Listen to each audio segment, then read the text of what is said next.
Network at Kansas University. For more information, please visit us at www.blindcommunitythriftstore.com. Please stay tuned as our broadcast will start soon.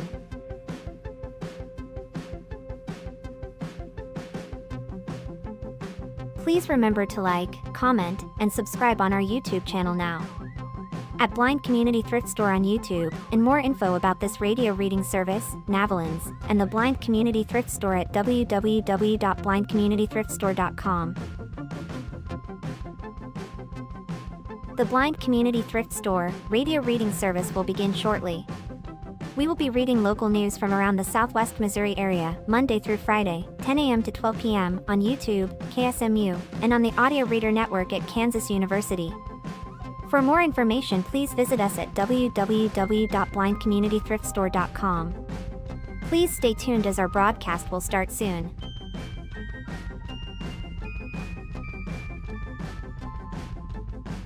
Please remember to like, comment, and subscribe on our YouTube channel now. At Blind Community Thrift Store on YouTube, and more info about this radio reading service, Navalins, and the Blind Community Thrift Store at www.blindcommunitythriftstore.com. The Blind Community Thrift Store radio reading service will begin shortly. We will be reading local news from around the Southwest Missouri area, Monday through Friday, 10 a.m. to 12 p.m. on YouTube, KSMU, and on the Audio Reader Network at Kansas University. For more information, please visit us at www.blindcommunitythriftstore.com. Please stay tuned as our broadcast will start soon.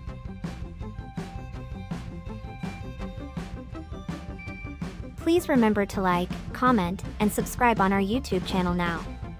At Blind Community Thrift Store on YouTube, and more info about this radio reading service, Navalins, and the Blind Community Thrift Store at www.blindcommunitythriftstore.com. The Blind Community Thrift Store radio reading service will begin shortly. We will be reading local news from around the Southwest Missouri area, Monday through Friday, 10 a.m. to 12 p.m. on YouTube, KSMU, and on the Audio Reader Network at Kansas University. For more information, please visit us at www.blindcommunitythriftstore.com. Please stay tuned as our broadcast will start soon.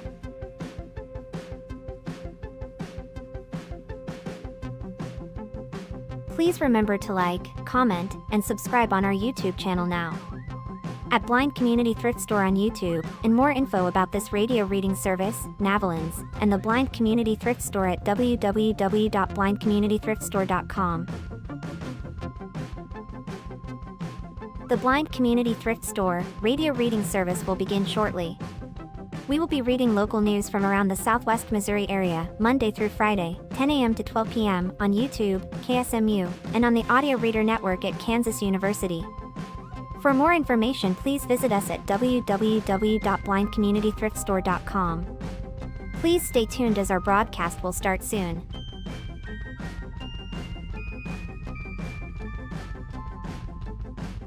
Please remember to like, comment, and subscribe on our YouTube channel now. At Blind Community Thrift Store on YouTube, and more info about this radio reading service, Navalins, and the Blind Community Thrift Store at www.blindcommunitythriftstore.com. The Blind Community Thrift Store radio reading service will begin shortly. We will be reading local news from around the Southwest Missouri area, Monday through Friday, 10 a.m. to 12 p.m. on YouTube, KSMU, and on the Audio Reader Network at Kansas University. For more information, please visit us at www.blindcommunitythriftstore.com. Please stay tuned as our broadcast will start soon.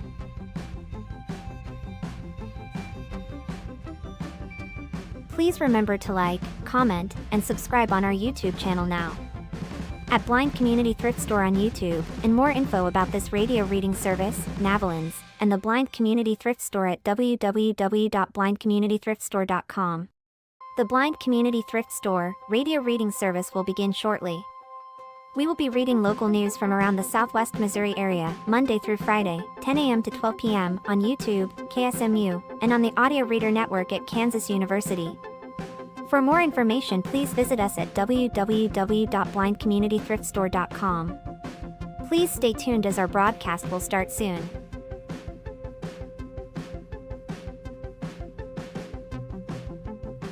Please remember to like, comment, and subscribe on our YouTube channel now. At Blind Community Thrift Store on YouTube, and more info about this radio reading service, Navalins, and the Blind Community Thrift Store at www.blindcommunitythriftstore.com. The Blind Community Thrift Store radio reading service will begin shortly. We will be reading local news from around the Southwest Missouri area, Monday through Friday, 10 a.m. to 12 p.m. on YouTube, KSMU, and on the Audio Reader Network at Kansas University. For more information, please visit us at www.blindcommunitythriftstore.com. Please stay tuned as our broadcast will start soon.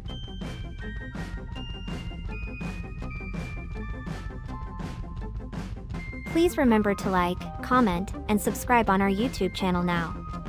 At Blind Community Thrift Store on YouTube, and more info about this radio reading service, Navalins, and the Blind Community Thrift Store at www.blindcommunitythriftstore.com. The Blind Community Thrift Store radio reading service will begin shortly. We will be reading local news from around the Southwest Missouri area, Monday through Friday, 10 a.m. to 12 p.m. on YouTube, KSMU, and on the Audio Reader Network at Kansas University. For more information, please visit us at www.blindcommunitythriftstore.com. Please stay tuned as our broadcast will start soon.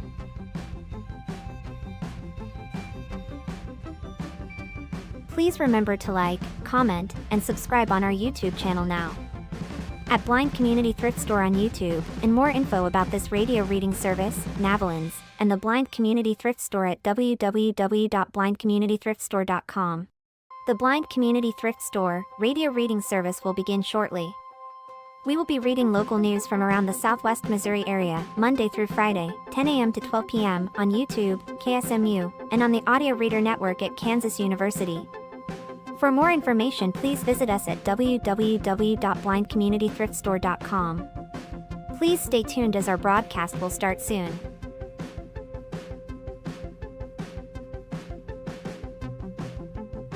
Please remember to like, comment, and subscribe on our YouTube channel now.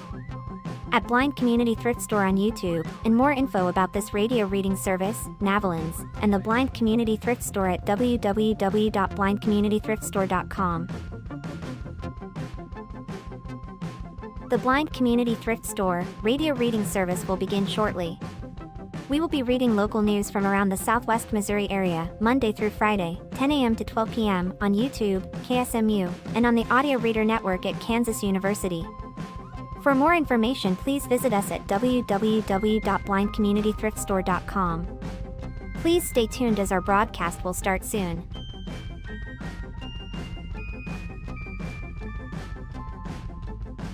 Please remember to like, comment, and subscribe on our YouTube channel now.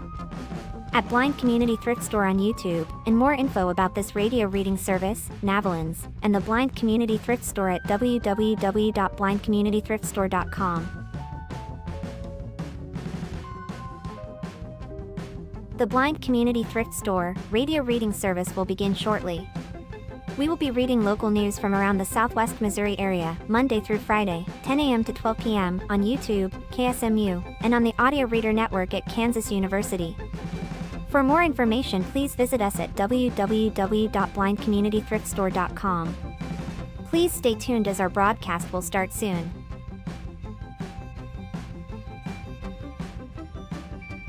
Please remember to like, comment, and subscribe on our YouTube channel now. At Blind Community Thrift Store on YouTube, and more info about this radio reading service, Navalins, and the Blind Community Thrift Store at www.blindcommunitythriftstore.com. The Blind Community Thrift Store radio reading service will begin shortly. We will be reading local news from around the Southwest Missouri area, Monday through Friday, 10 a.m. to 12 p.m. on YouTube, KSMU, and on the Audio Reader Network at Kansas University. For more information, please visit us at www.blindcommunitythriftstore.com. Please stay tuned as our broadcast will start soon.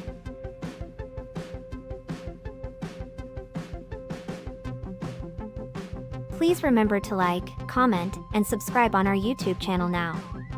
at Blind Community Thrift Store on YouTube, and more info about this radio reading service, Navalins, and the Blind Community Thrift Store at www.blindcommunitythriftstore.com.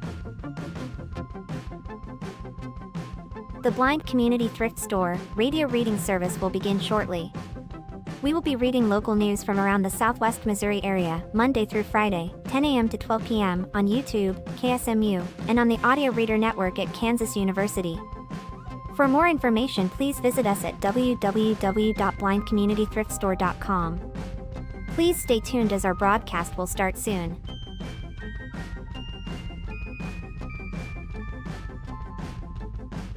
Please remember to like, comment, and subscribe on our YouTube channel now. At Blind Community Thrift Store on YouTube, and more info about this radio reading service, Navalins, and the Blind Community Thrift Store at www.blindcommunitythriftstore.com. The Blind Community Thrift Store radio reading service will begin shortly. We will be reading local news from around the Southwest Missouri area, Monday through Friday, 10 a.m. to 12 p.m. on YouTube, KSMU, and on the Audio Reader Network at Kansas University. For more information, please visit us at www.blindcommunitythriftstore.com. Please stay tuned as our broadcast will start soon.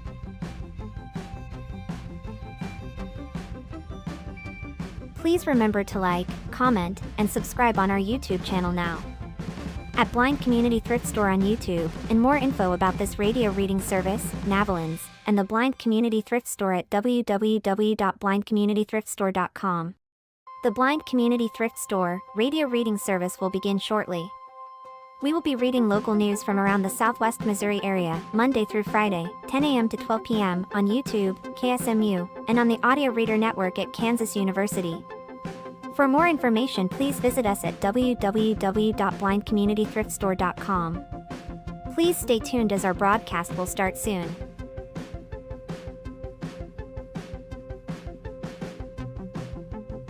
Please remember to like, comment, and subscribe on our YouTube channel now.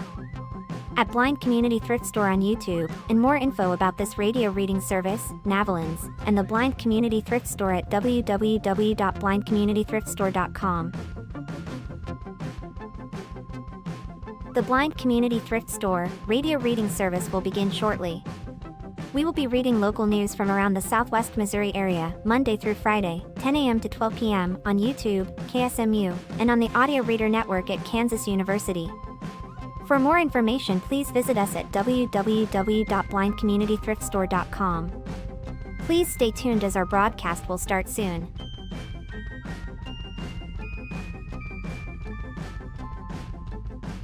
Please remember to like, comment, and subscribe on our YouTube channel now. At Blind Community Thrift Store on YouTube, and more info about this radio reading service, Navalins, and the Blind Community Thrift Store at www.blindcommunitythriftstore.com. The Blind Community Thrift Store radio reading service will begin shortly. We will be reading local news from around the Southwest Missouri area, Monday through Friday, 10 a.m. to 12 p.m. on YouTube, KSMU, and on the Audio Reader Network at Kansas University. For more information, please visit us at www.blindcommunitythriftstore.com. Please stay tuned as our broadcast will start soon.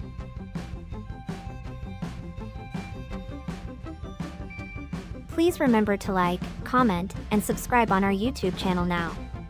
At Blind Community Thrift Store on YouTube, and more info about this radio reading service, Navalins, and the Blind Community Thrift Store at www.blindcommunitythriftstore.com.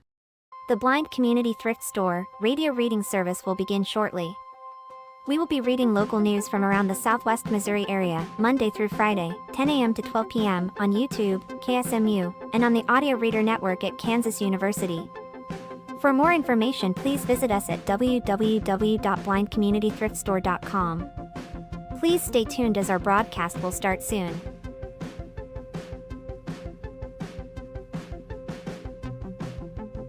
Please remember to like, comment, and subscribe on our YouTube channel now. At Blind Community Thrift Store on YouTube, and more info about this radio reading service, Navalins, and the Blind Community Thrift Store at www.blindcommunitythriftstore.com. The Blind Community Thrift Store radio reading service will begin shortly. We will be reading local news from around the Southwest Missouri area, Monday through Friday, 10 a.m. to 12 p.m. on YouTube, KSMU, and on the Audio Reader Network at Kansas University. For more information, please visit us at www.blindcommunitythriftstore.com. Please stay tuned as our broadcast will start soon.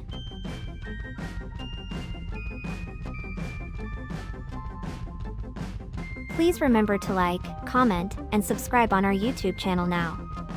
At Blind Community Thrift Store on YouTube, and more info about this radio reading service, Navalins, and the Blind Community Thrift Store at www.blindcommunitythriftstore.com. The Blind Community Thrift Store radio reading service will begin shortly. We will be reading local news from around the Southwest Missouri area, Monday through Friday, 10 a.m. to 12 p.m. on YouTube, KSMU, and on the Audio Reader Network at Kansas University. For more information, please visit us at www.blindcommunitythriftstore.com. Please stay tuned as our broadcast will start soon.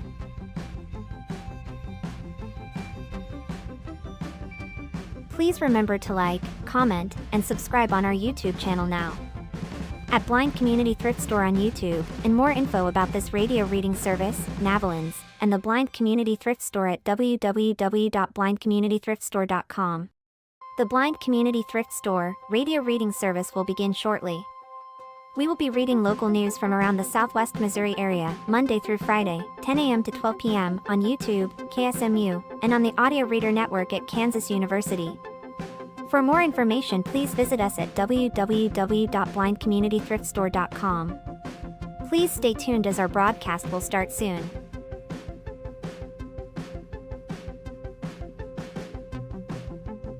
Please remember to like, comment, and subscribe on our YouTube channel now. At Blind Community Thrift Store on YouTube, and more info about this radio reading service, Navalins, and the Blind Community Thrift Store at www.blindcommunitythriftstore.com. The Blind Community Thrift Store radio reading service will begin shortly.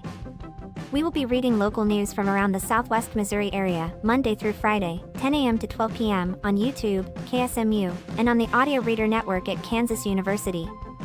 For more information, please visit us at www.blindcommunitythriftstore.com. Please stay tuned as our broadcast will start soon.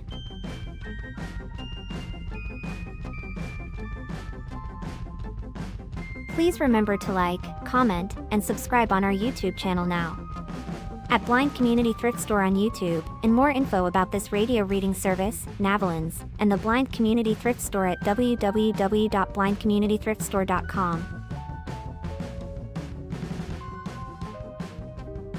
The Blind Community Thrift Store radio reading service will begin shortly.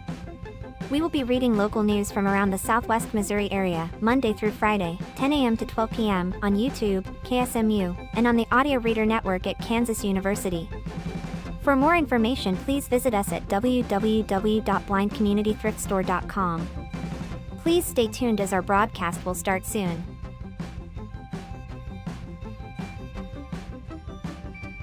Please remember to like, comment, and subscribe on our YouTube channel now. At Blind Community Thrift Store on YouTube, and more info about this radio reading service, Navalins, and the Blind Community Thrift Store at www.blindcommunitythriftstore.com. The Blind Community Thrift Store radio reading service will begin shortly. We will be reading local news from around the Southwest Missouri area, Monday through Friday, 10 a.m. to 12 p.m. on YouTube, KSMU, and on the Audio Reader Network at Kansas University. For more information, please visit us at www.blindcommunitythriftstore.com. Please stay tuned as our broadcast will start soon.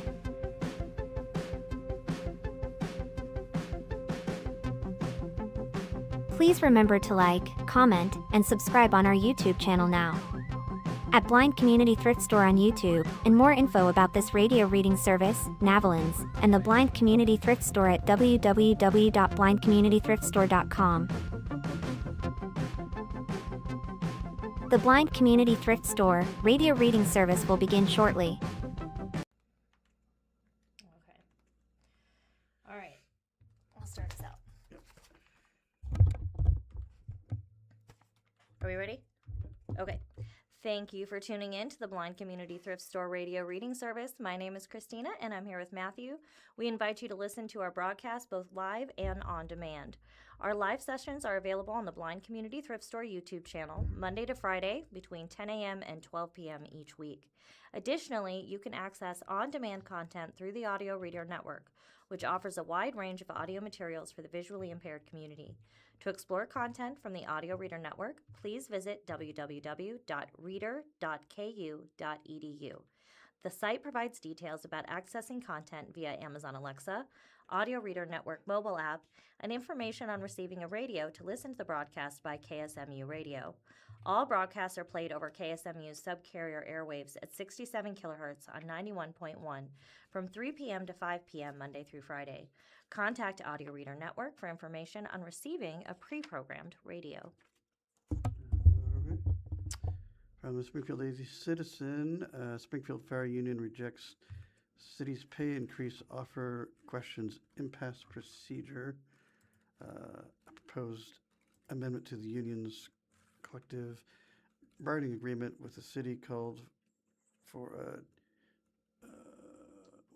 I think 2% maybe across the board pay increase. It's by Jack McGee, looks like, about 4 hours ago. Just a second here. Okay, I think all right.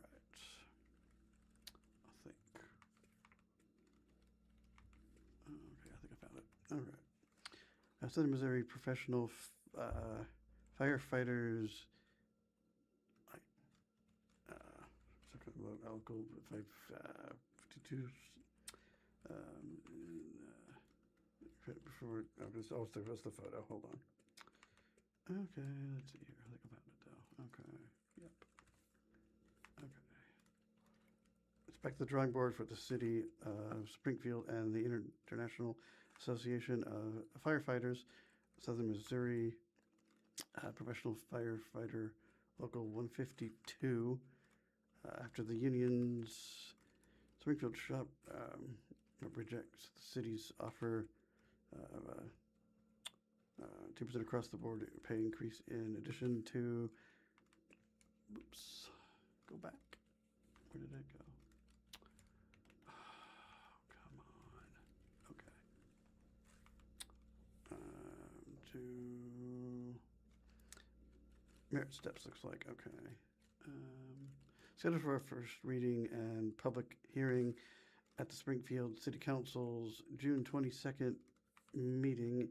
In the event an agreement was reached, proposed amendment to the city's 2024 collective bargaining agreement with the union, which would have implemented the pay increase, was never taken up after the bill's sponsor, Councilmember Craig Hosmer, requested his sponsorship be withdrawn.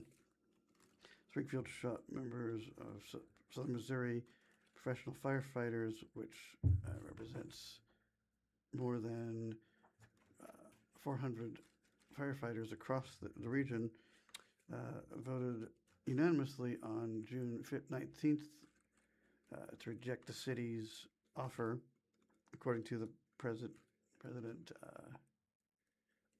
Devin Kennedy, I believe. That 2% increase would have applied to all salary grades listed on the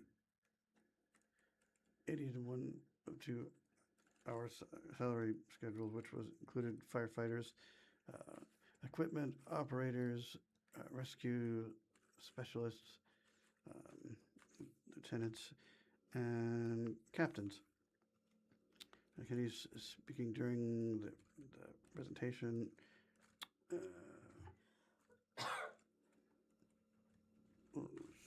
And communication portion of the June 22nd meeting, as there was no public hearing on the amendment, questioned the city's interpretation of procedure laid out in General Ordinance 6090, approved by the City Council in 2013, following 2012 Missouri's Supreme Court ruling that strengthened collective bargaining rights of public employees. Previous ordinance calls for non-binding advisory arbiter. Okay. Just a second. I think we kind of get the idea. It's kind of goes on for a while, but I think we can go on to other things that Christina might have.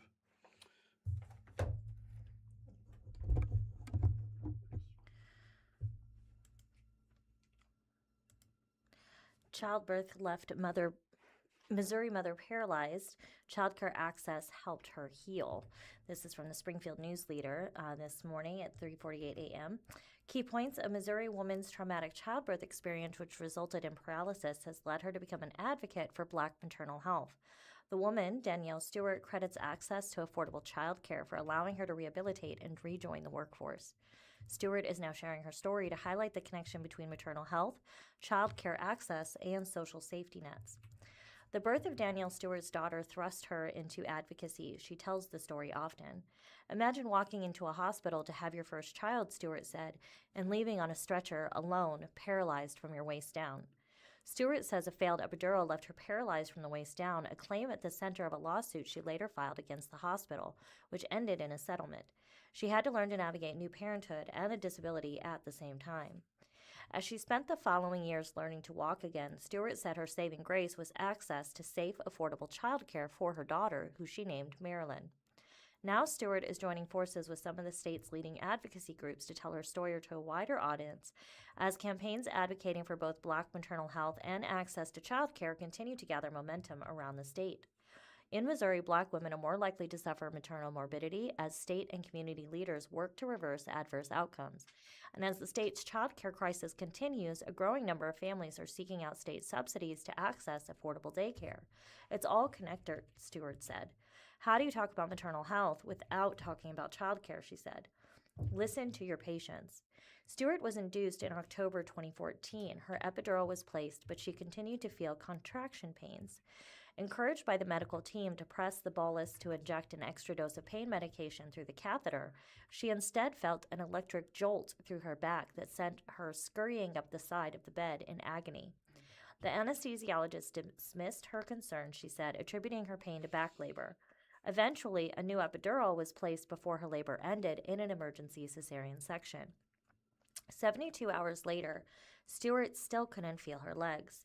According to her hospital records, which she obtained through her lawsuit, a nurse documented that Stewart refused to get out of bed to feed her baby. Stewart survived, but her experience reflects a broader pattern advocates point to in Missouri delivery rooms. In Missouri, Black women are 2.5 times more likely to die from pregnancy-related causes than white women, according to the state's 2025 Pregnancy-Associated Mortality Review, published by the Missouri Department of Health and Senior Services. In 2024, the U.S. Centers for Disease Control and Prevention launched the Hear Her campaign, highlighting women's experiences with pregnancy, delivery, and postpartum complications with the goal of increasing awareness around complications and encouraging medical providers to address implicit biases and take all patient concerns seriously.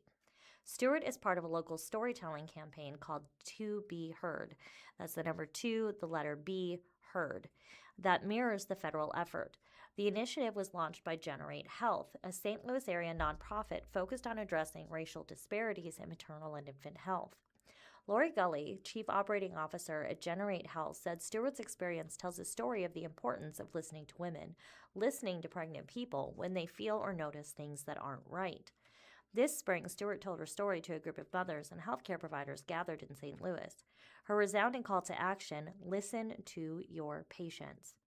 When members of her birth medical team called to check on her in the weeks following her injury, she told them, once I tell you something's wrong, listen.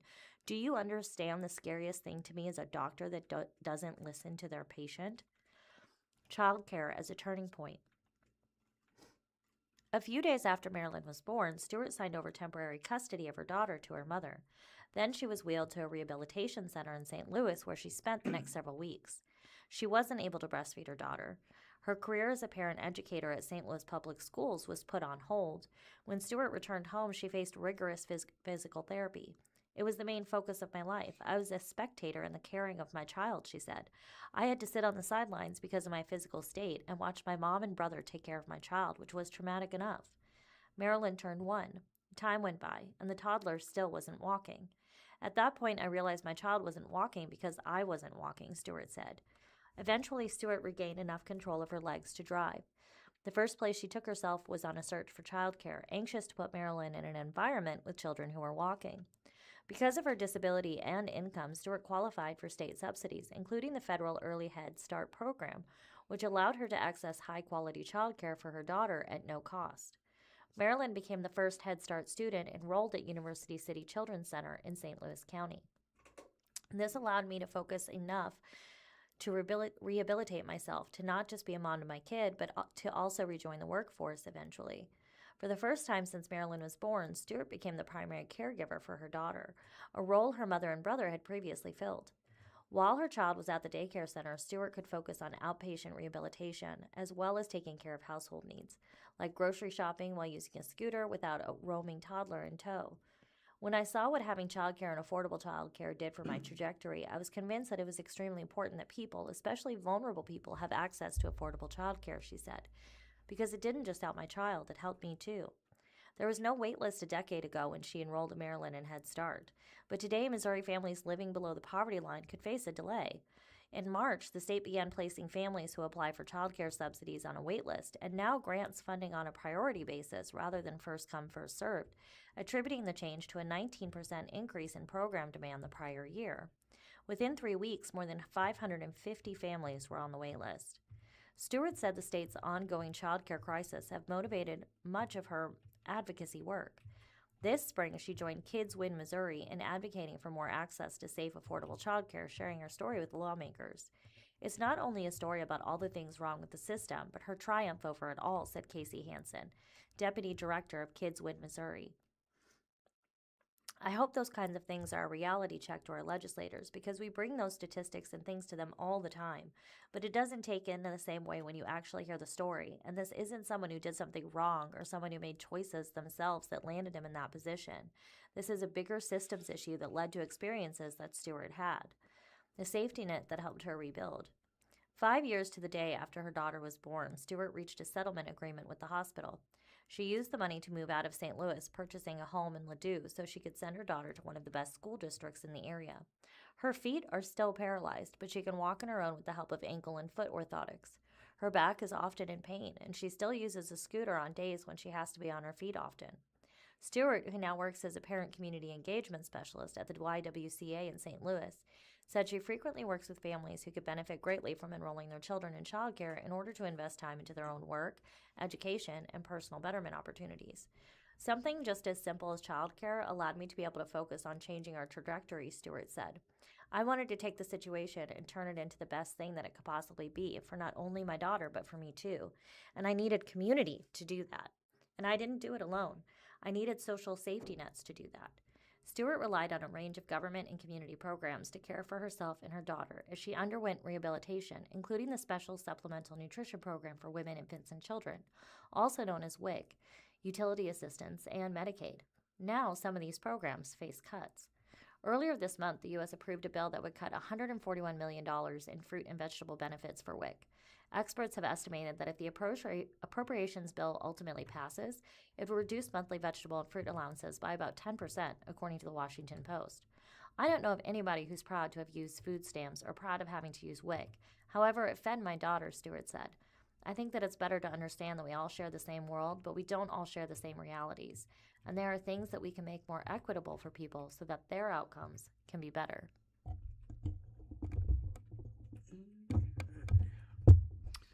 I've had an update on the Andes situation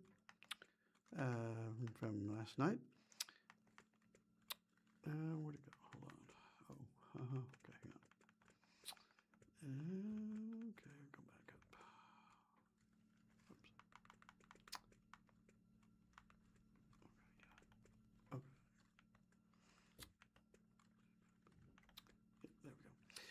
City Council passes resolution to pay $32 million in bonds for Annie's Frozen Custard. Annie's has said the incentives may be necessary for the company to keep its headquarters in Springfield. It was by Ryan Collins. It's like about 4 hours ago or so.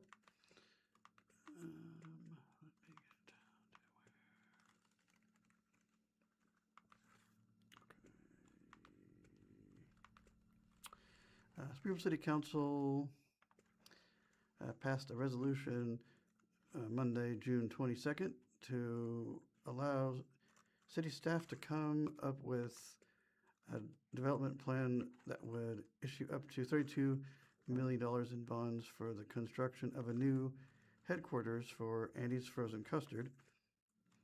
The resolution that was passed acts as a green light for city staff to work with the company to come up with the development plan and bond proposal. The affirming vote does not issue any bonds or approve the use of any incentives for the project. Earlier that month, Andy's Frozen Custard requested up to $32 million in bonds from the city to build its headquarters in Springfield and not move the project to another city or state. The company has requested the city issue Chapter 100 industrial development bonds, which allow companies to develop projects with property tax abatement. Chapter 100 also allows the city to grant a sales tax exemption on building materials. The resolution passed 7-0 with 2 council members absent, and there was no public comment.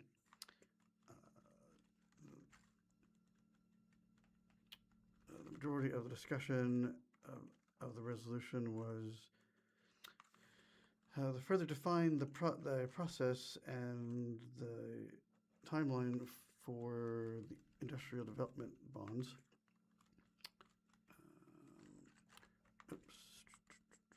Hang on, let me get past something here. The city is early in the process of issuing the bonds, said Matt Schaefer, Assistant Director at the Department of Workforce and Economic Vitality, who presented the resolution to the council.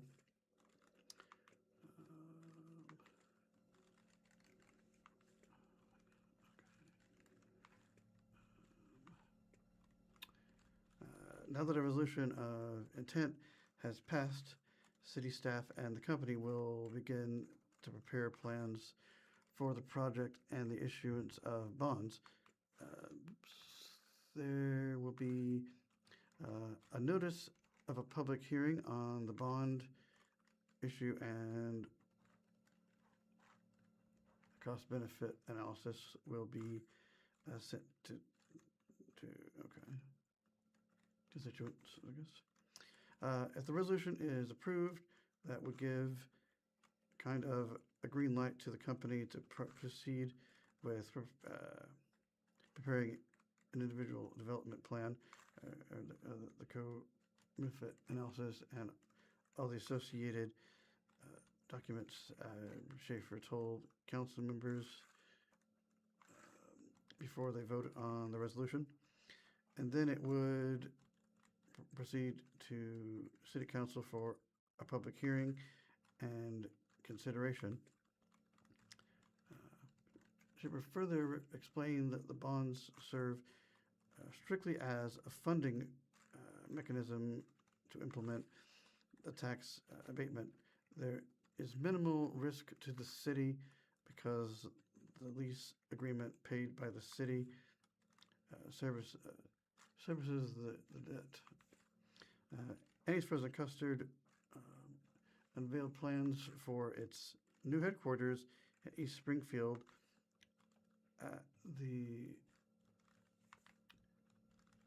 northeast, there we goes, corner of East Division Street and looks like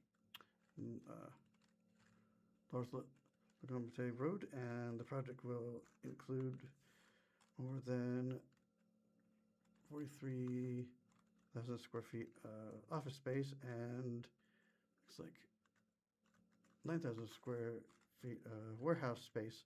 It will be built in 2 phases, with the first complete in 2028 and the second in 2033. The property currently is a 10-acre tract that is predominantly wooded, Schaefer said. You have 1 or 2 existing single-family residential structures on it, currently assessed as residential property. The timeline for a development plan is up to the city and the development, but Shaver said it will likely come together quickly. The developer is chomping at the bit to get this project to proceed, as Schaefer said. There may be an industrial development plan submitted very soon. And he says it has outgrown its current headquarters in a leased building in downtown Springfield.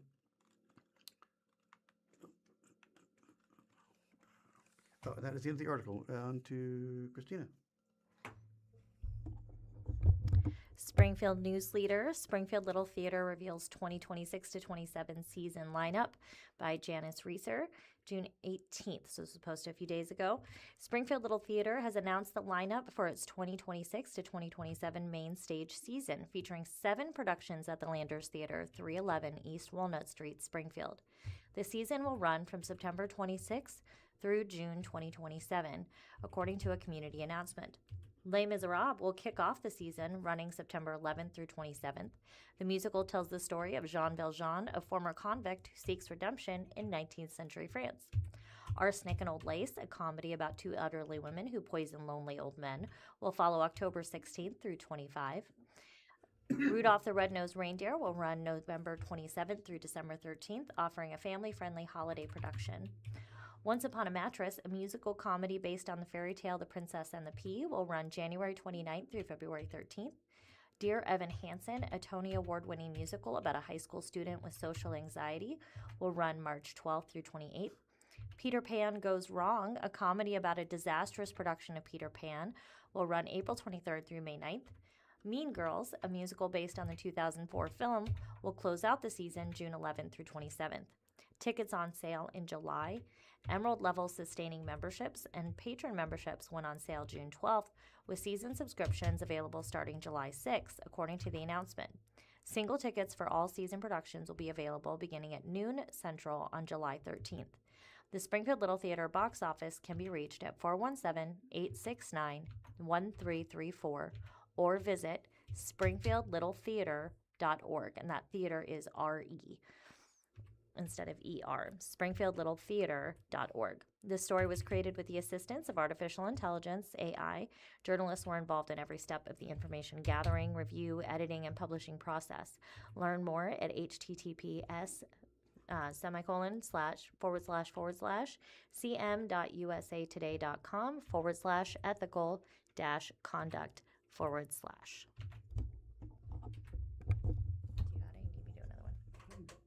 What is happening? I'm not able to get to anything. Is it not going? No, it is not. I'm not Okay. sure what I've done. All right, I will read our middle article. Things are not functioning. Okay, we've got some computer errors, so I am going to continue on with the Springfield Daily Citizen. Thousands more business owners, including Springfield council members, disclosing taxable property to keep business license. In June 2025, the Springfield City Council passed an ordinance requiring proof of payment of personal property taxes to obtain a business license. Even some council members hadn't been filing assessments, by Jack McGee. Naomi Fisher got into soap making as a hobby during the pandemic and eventually started a small business selling her creations as a side hustle. Like many small business owners over the past year, Fisher has learned that in order to maintain a city business license, she needs to submit an assessment list to the Greene County Assessor's Office for something called business personal property. While Fisher understood that certain assets, such as vehicles owned by a business, should be assessed as business personal property, she was surprised to learn of the wide array of items that can be considered business personal property. I was not aware of the level at which they want to tax you, down to computers and chairs and things like that, Fisher said. But I wouldn't have even qualified for that. I'm literally working off my kitchen cabinet with dollar store plastic bowls and things, to where it's a little ludicrous even now to think about, even if it's worth taxing that small of an enterprise. Nonetheless, Fisher filled out an assessment list with soap making equipment. She said her tax bill ended up being about $3. While paying business personal property taxes has long been a requirement, Fisher is one of thousands of Springfield business owners filling out assessments for the first time after the Springfield City Council in June 2025 passed an ordinance requiring proof of payment of personal property taxes to obtain a business license. The ordinance was prompted by Greene County Assessor Brent Johnson, who informed City Council last summer that fewer than half of the businesses in Springfield filled out personal property assessment lists for the prior year, hindering the county, which has no enforcement mechanism, from accurately assessing property and issuing tax bills. Personal property tax revenues support a number of services, including schools, libraries, roads and bridges, and fire protection, to name a few. The Springfield Daily Citizen has spent months digging into the ordinance, analyzing data, and interviewing business owners as well as city and county leaders. Here's what we learned. Although it is still too early to quantify the fiscal impact of the ordinance, Greene County's personal property accounts have nearly doubled since the end of October 2025. Many big businesses in Springfield were already compliant with rules regarding business personal property taxes because their books are usually handled by accounting firms familiar with government regulations. The vast majority of business owners who have interacted with the assessor's office in regards to the new ordinance have been small or home-based businesses that were simply unaware of the concept of business personal property. Multiple members of City Council, the entity that passed the ordinance, had not been filing assessments for personal property taxes at their small businesses. The assessor's office had been focused on education over enforcement in the first year of the ordinance, issuing waivers to small businesses who are unaware of the requirement. How it works. The ordinance applies to both new and existing businesses that are required to maintain a city business license. Regardless of when the original license was issued, businesses must renew their license by the end of each calendar year. Depending on when a license was issued, new businesses may be unable to provide proof of payment, as they were never issued a tax bill for the past year. In that case, they may instead provide a waiver from the Greene County Assessor's Office. In effect, the ordinance functions as an enforcement mechanism rather than a new tax obligation, as businesses were already required to assess and pay taxes on their personal property. While many people are familiar with personal property, business personal property is often less understood, even among business owners, which helps explain why so many businesses have failed to file business assessment lists in recent years. Without those lists, the county is unable to determine the value of business property and, in turn, taxes owed. Personal property versus business personal property. In Missouri, personal property refers to movable assets owned by individuals, such as vehicles, trailers, boats, aircraft, and heavy equipment, as well as livestock, grain crops, and portable storage buildings, among other things. Most people only pay personal property taxes on their cars. Business personal property, on the other hand, encompasses a much broader range of assets.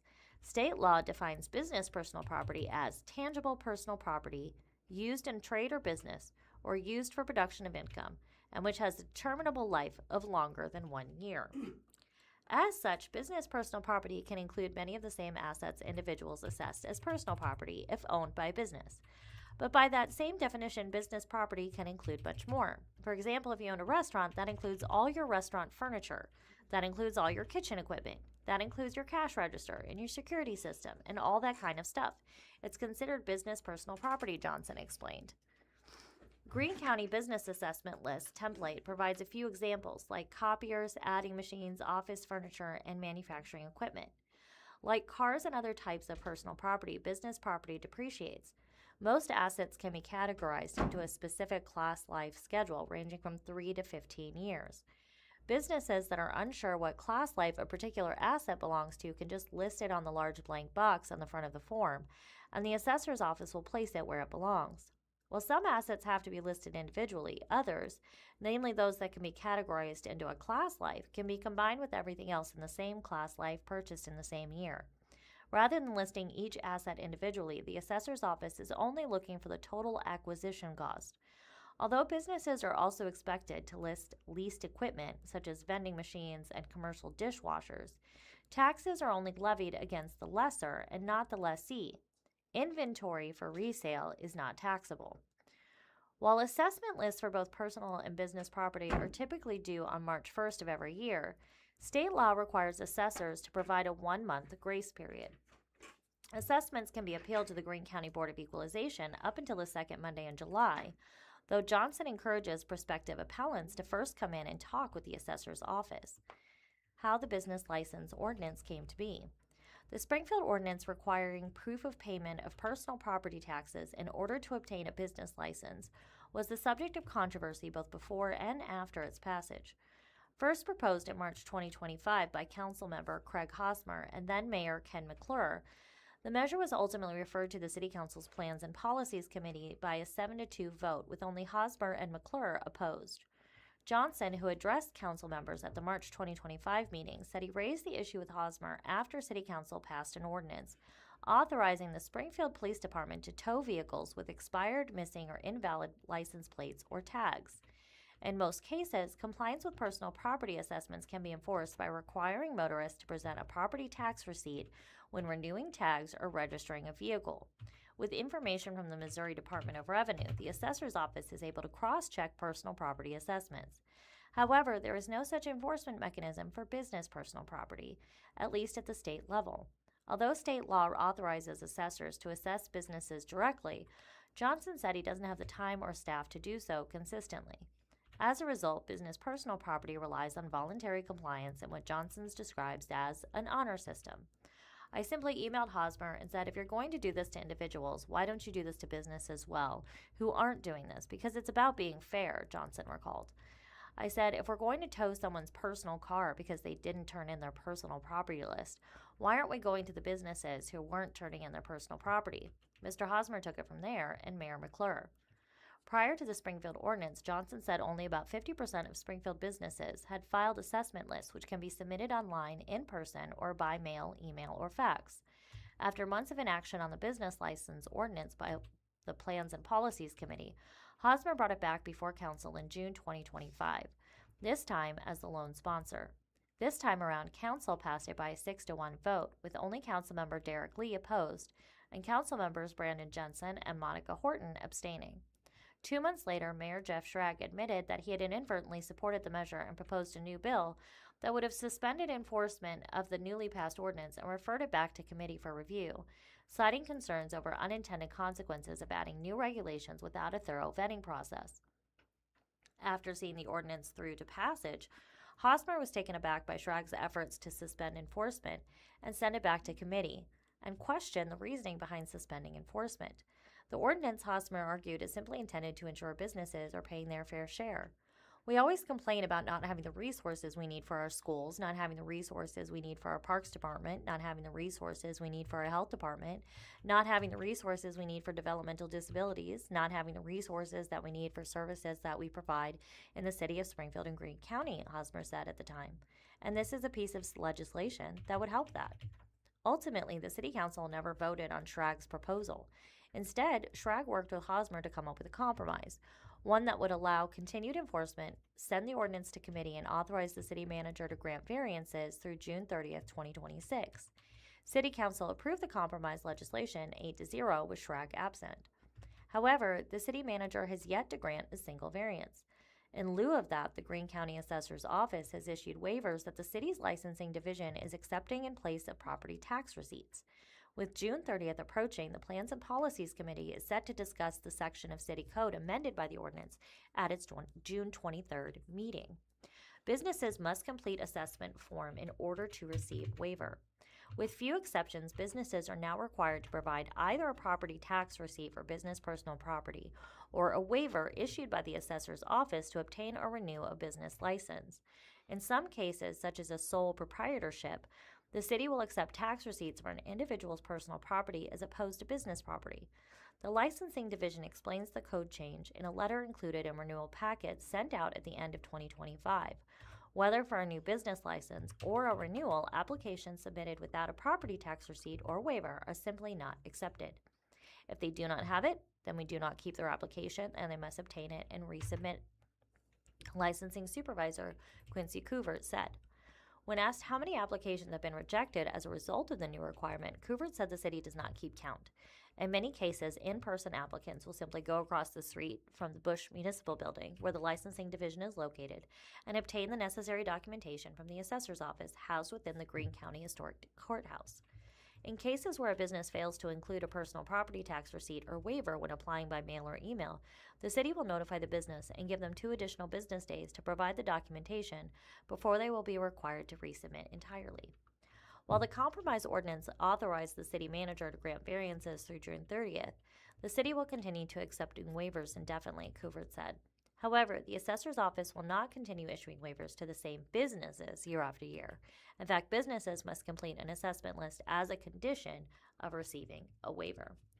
Pictured is Greene County Assessor Brent Johnson, who explains how the ordinance requiring proof of payment of personal property taxes in order to obtain a business license has impacted business assessments. The photo is by Ellie Fristak. Brent Johnson is a man in about his 40s to 50s. He is wearing a long sleeve green shirt with a blue puffer vest over it and a blue polo under it. He is a bearded gentleman with short hair, and he has his hand over a United States Postal Service box that's on a set of shelving that looks filled with papers and manila envelopes.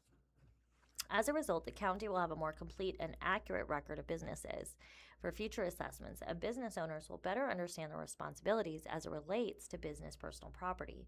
While state law authorizes the county to assess property and collect taxes for up to 3 years prior, Johnson said the county is taking a more lenient approach when issuing waivers, particularly for businesses that may have been unaware of their obligation to assess business personal property. If I do that for one business, I have to do it for every business, Johnson said at the look-back period. And so what happens if it's a struggling business financially and all of a sudden they're faced with a massive burden of 3 or 4 years of taxes? That's a hard thing for someone to say, I'm going to make you go out of business because I'm going to tax you out of business.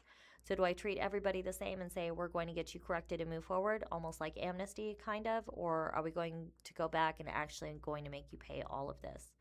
He is less forgiving, however, for businesses that previously assessed but have failed to in recent years. I'm probably going to penalize them and make them assess for previous years because they knew better, because they've already paid taxes before, Johnson said. Likewise, businesses that have been granted waivers in the past few months should not anticipate another one going forward.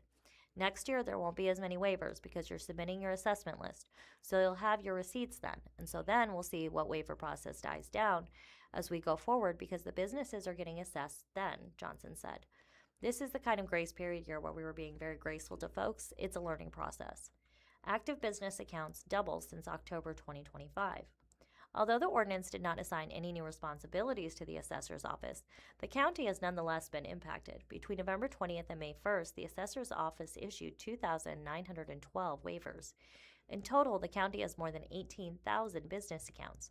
However, it only mails out assessment lists to those who are considered active, which totaled 12,842 countywide on June 18th, an increase of 6,376 since the end of October 2025, excluding new accounts that did not assess for 2025.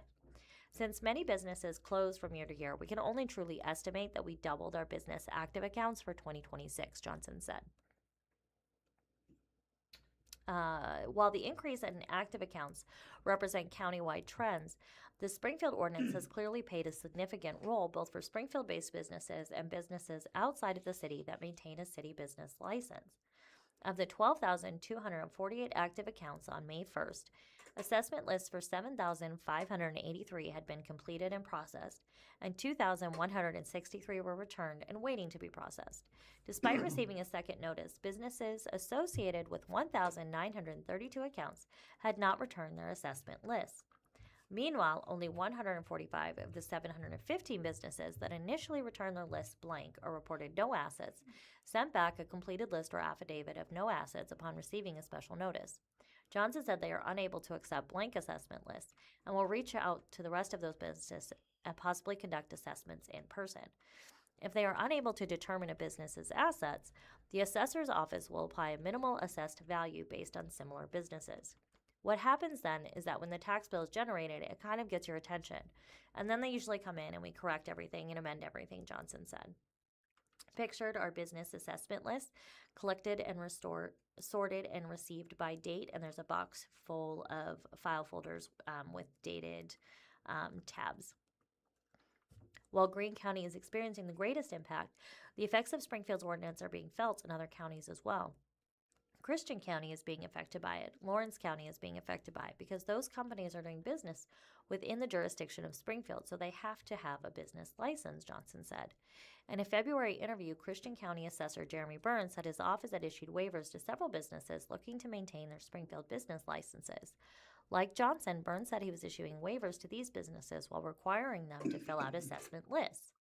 And one of the few exceptions to the ordinance, businesses operating in Springfield but headquartered in a state without personal property taxes are not subject to the requirement. Greene County had already been trying to gain compliance. Johnson has for several years made a concerted effort to bring businesses into compliance, even without the enforcement mechanism of Springfield's ordinance. I had brought up the question, wow, it seems like we don't have a lot of businesses filing personal property. And we kind of discussed that internally a little bit and started looking at some things, Johnson said.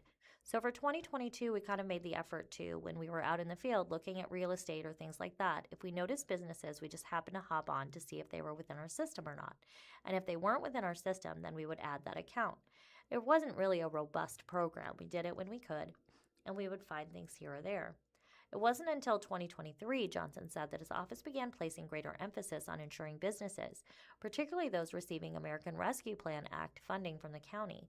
We were paying taxes on their business property, or were paying taxes on their business property. As a taxpayer, like anybody else, I'm like, well, are these businesses paying their taxes for their personal property?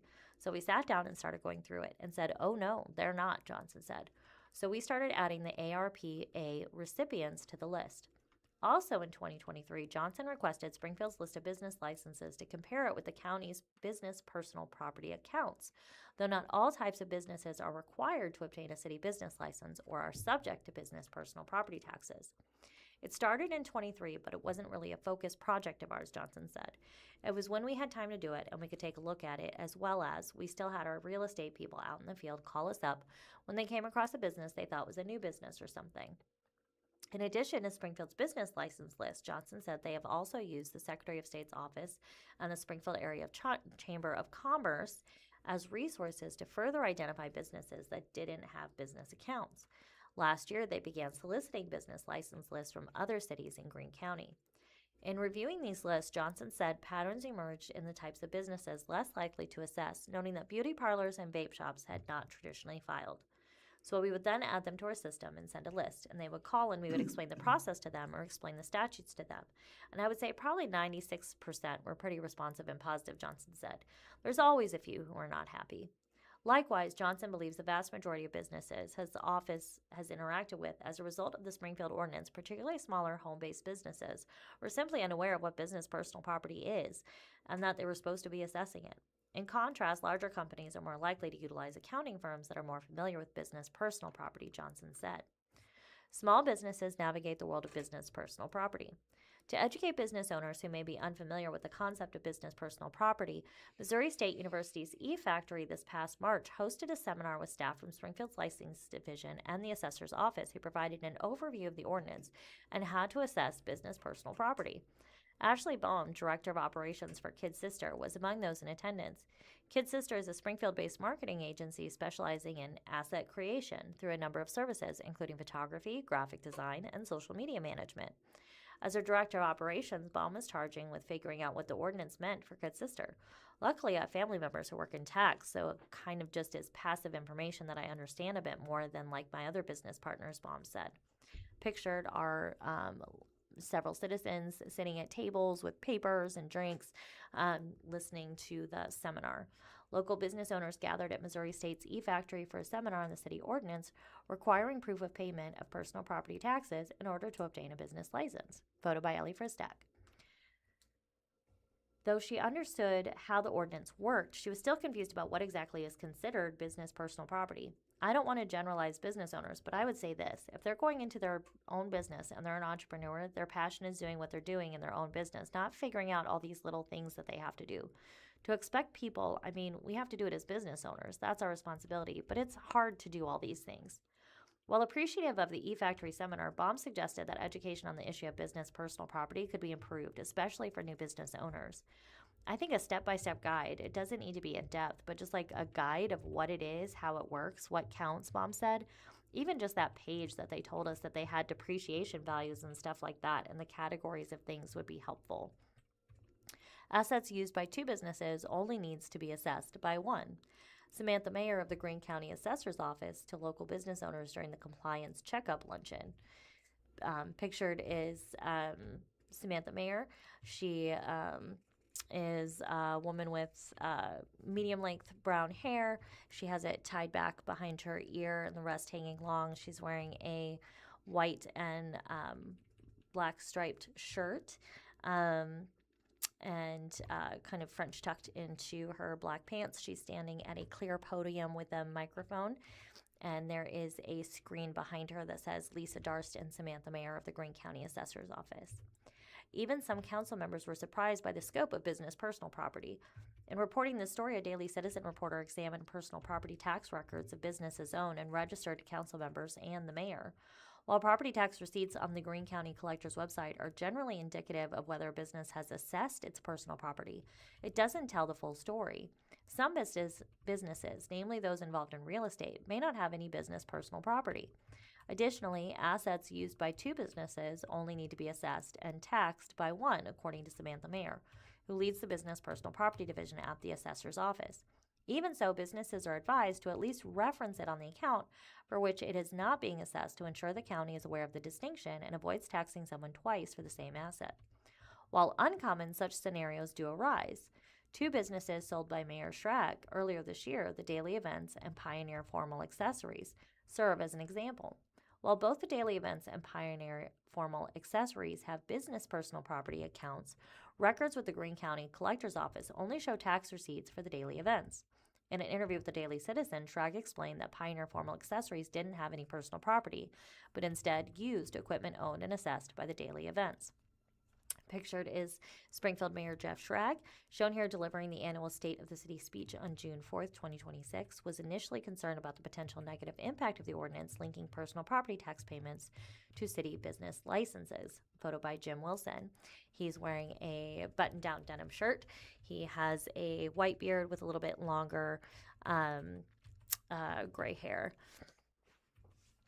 Of his recent businesses, Mother's Brewing Company, which he has also sold but remains a minority owner of, received some of the most expensive business personal property tax bills. Mother, Schrag calls, was very equipment heavy, which made for more complicated assessments. Schrag also owns or holds interest in several real estate holding companies, including MJ Cottages, Dwellings at Galloway Village, Village Green Apartments, and Terrace Green Management. While they all share the same registered office address, 310 West Walnut Street, the former home of the Daily Events, the latter 2 pertain to apartments in Taney and Jasper counties, respectively. Both have property tax receipts on file in each county. MJ Cottages, on the other hand, does not, and that is because it is solely for real estate and does not own any business personal property, Schrag said.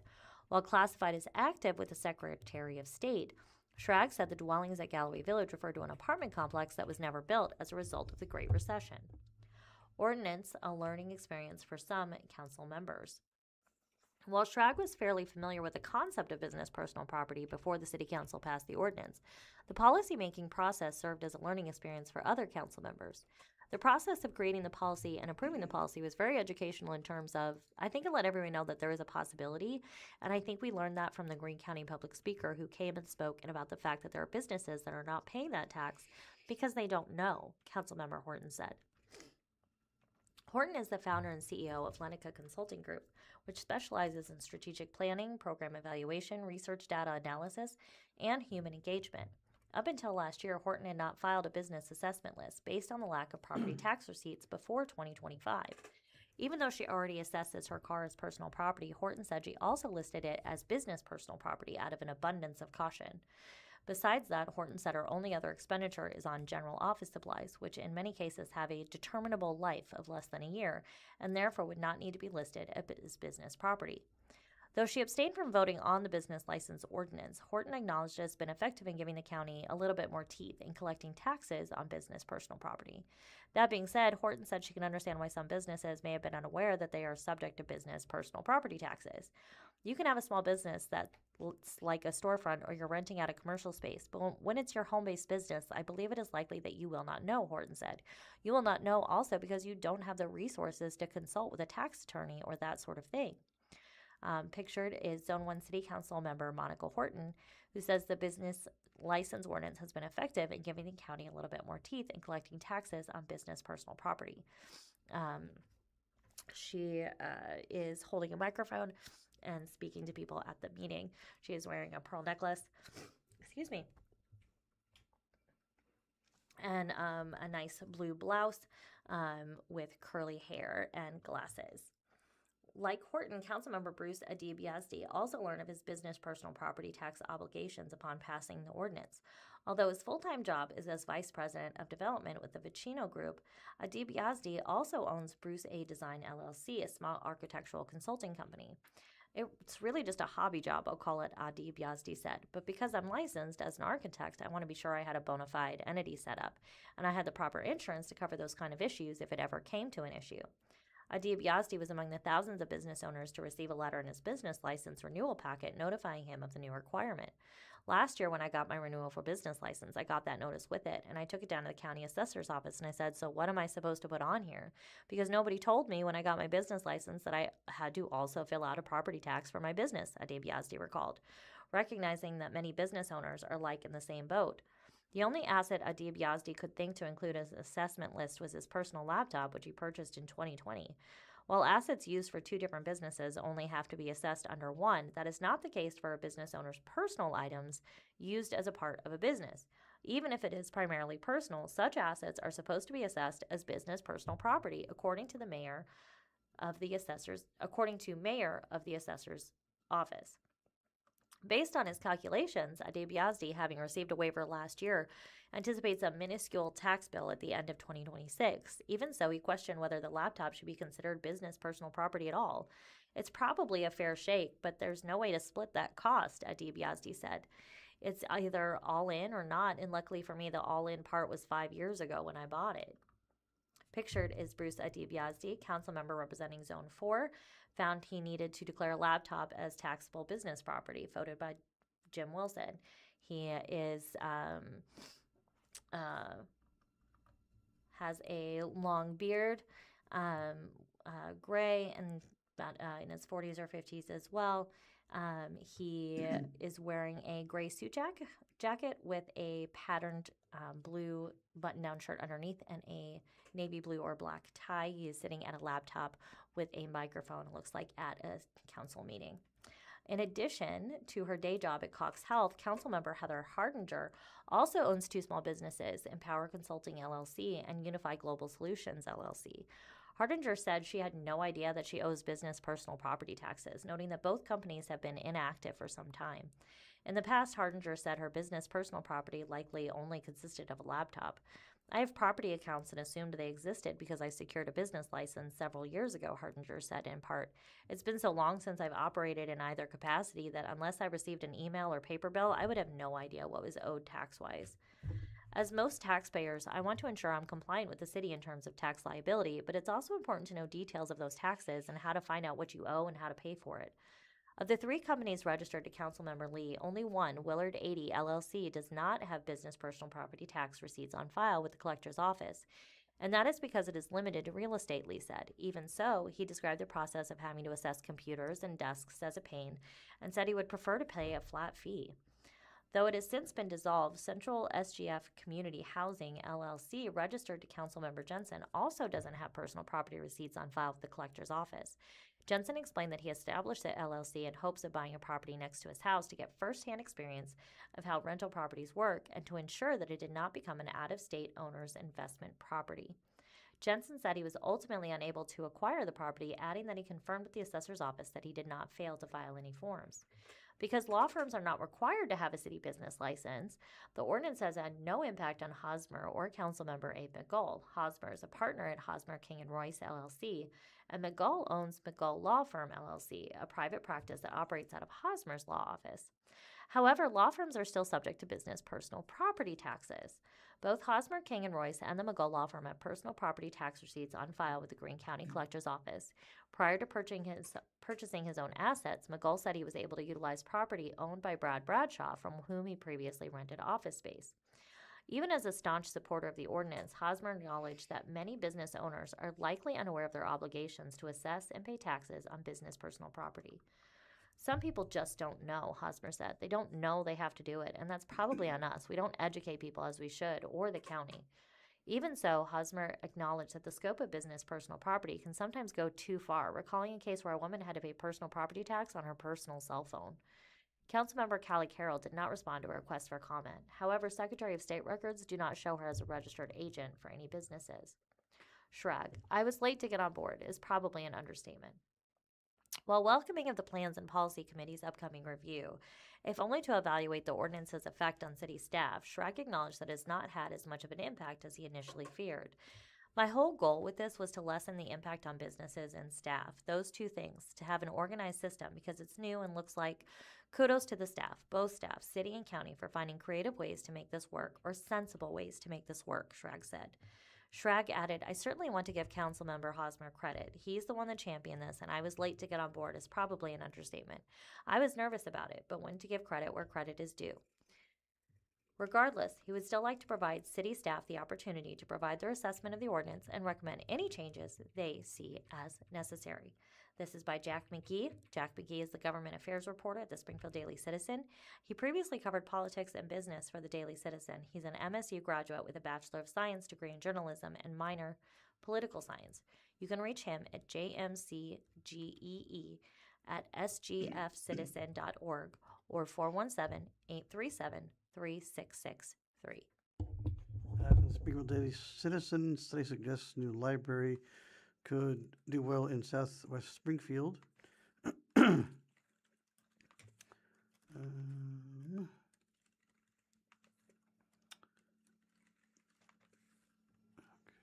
Radio Hetzel shoots by. If the Springfield Greene County Library District decides to build a new branch, a building plan suggests Southwest Springfield near Battlefield could be the best fit. Facilities manager or master plan commissioned by the library's board of trustees was presented to board members June 16th during a regular meeting.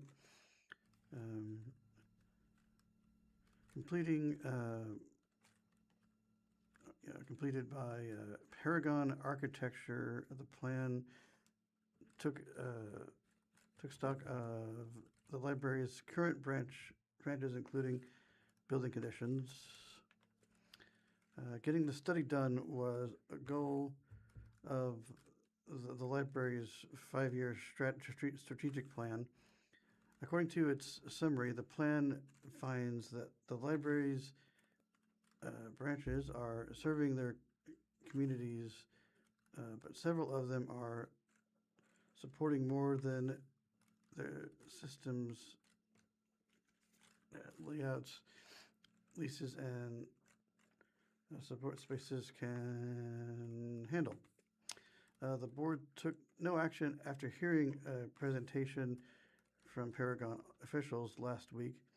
Executive Director Ed Walton said the board will use the plan's advice if the board finds itself in a position to grow. Now the process is for the executive team and leadership team to take the report, evaluate how we implement what we implement and where we implement, Walton said. The library operates 10 branches across the county, 5 of which are owned and 5 of which are leased. It recently completed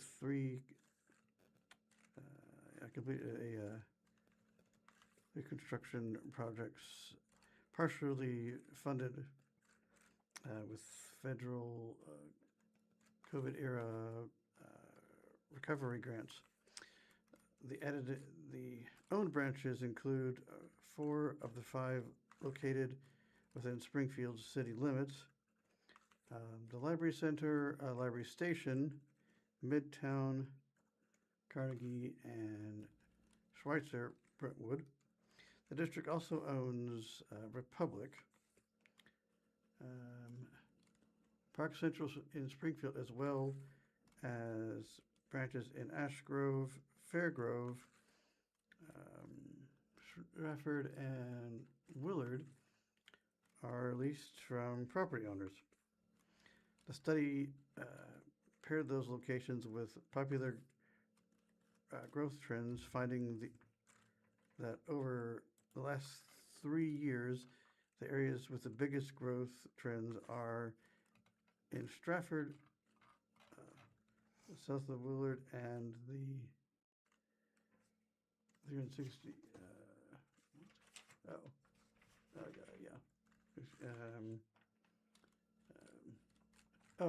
Okay. I know what it is. Okay. The 65804 zip code in southeast Springfield. All 10 of the branches serve a variety of community-based needs. Plan designers encourage the board to think about how expansions could benefit the entire system and not just place a branch where growth happened to be. Some of the implications having to do with the planning based on the information is how that access should be evaluated as an entire library system, said Dana Hubbard, the K-12 market lead for Paragon, I guess. While each of the branches has a very unique personality and serves a very unique need, the implication would be how does this all work together as a system? The growth highlights where capacity should be assessed and not necessarily expanded upon.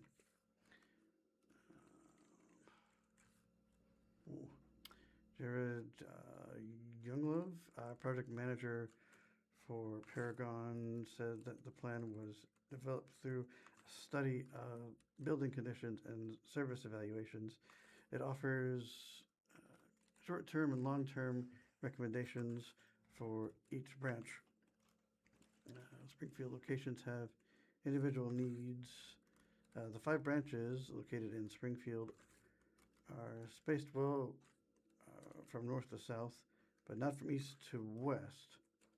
2 of them, Park Central and Midtown Carnegie, are located less than a mile from each other. The study does not recommend closing any Springfield branches. It offered recommendations for how to best grow all 5. The strongest candidate with for a new branch would be somewhere in the southwest part of the city, with West Bypass and the city of Battlefield showing strong growth pressure. The study also encourages the development of hubs to expand service in the northeast and northwest corners of the city. The library maintains 2 automated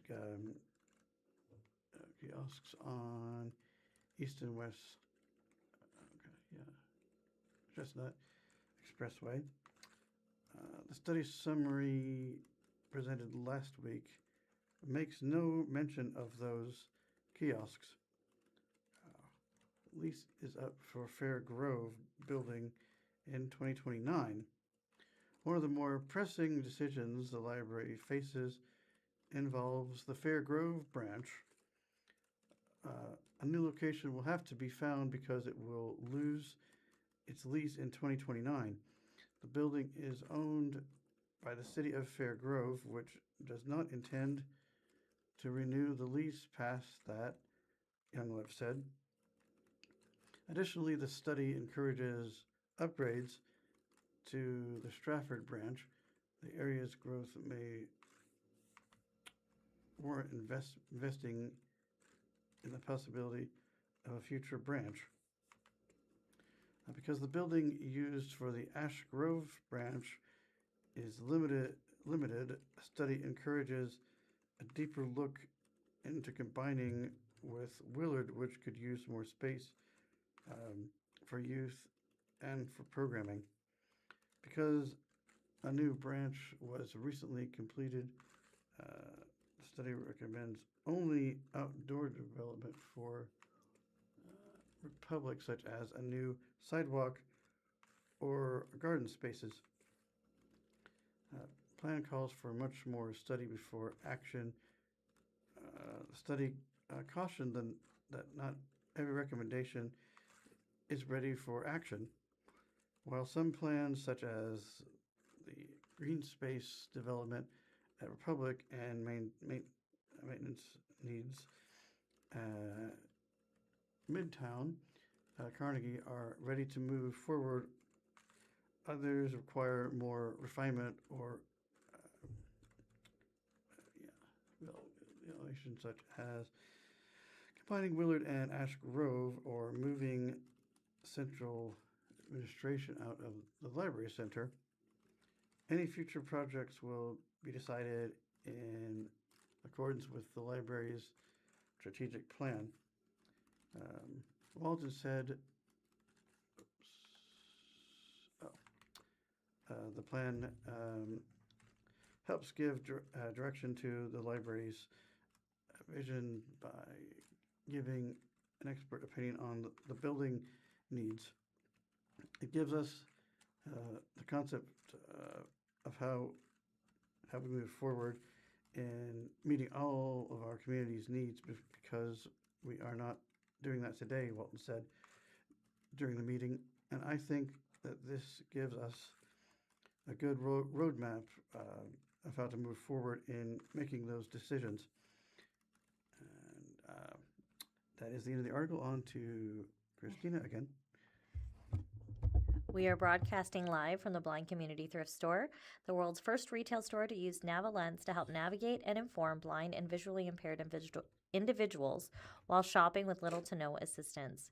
For more information, visit our website at www.blindcommunitythriftstore.com. Do you need a minute or you got it? Oh,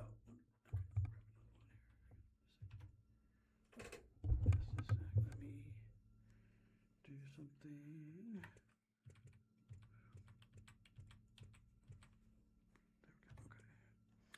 Okay. Again, from the Daily Citizen, just a sec. Let me make sure it's okay. Hang on. Well, if it will. Why are you not? Okay. All right, here we go. We'll go with 2 Mayor's Community Conversations events planned for July. Okay. Hang on. Okay,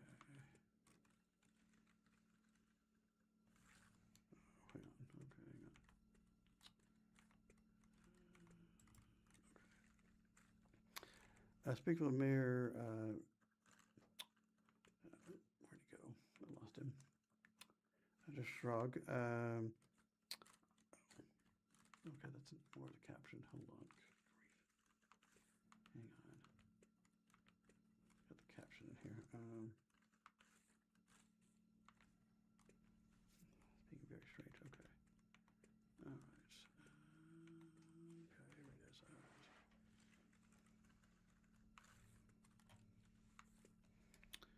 Okay, fine. Listens to a constituent, the first of the planned series of mayors conversations at Northview Center on April 17th, 2026.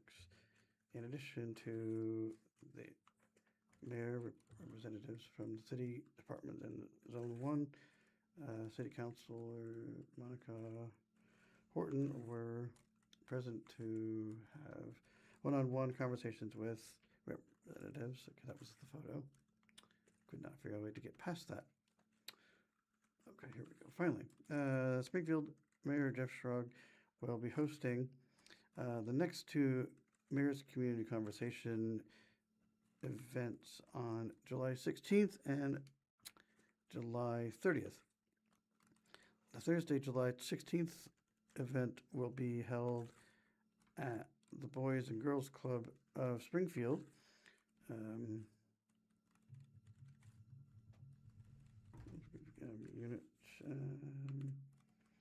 So it's at 720 South Park Avenue. The event is scheduled to go from 5:30 p.m. to 7 p.m.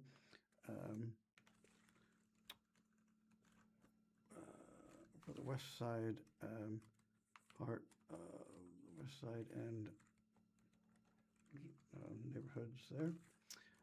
The next in the series will be on Thursday, July 30th at Immaculate Conception Church at 355 South Fremont Avenue for the Bradford Park and Galloway Village neighborhoods. What are the Mayor's Community Conversations?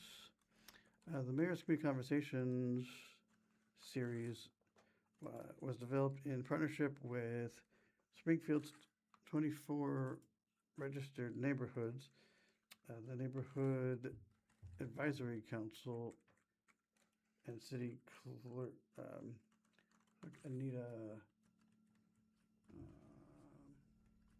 Porter? Not sure.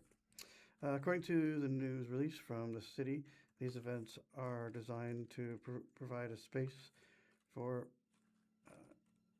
representatives to voice their issues or concerns and have them documented so they can be followed up on.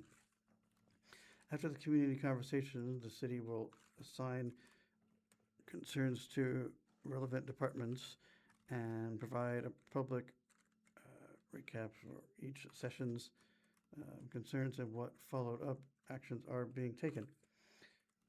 Springfield is strongest when we listen to one another and work together to address issues that matter most to our community, Schrag said. In the release, Mayor's Community Conversations bring city leadership directly into neighborhoods so we can hear from the residents, learn about their experiences, and better understand each community's priorities.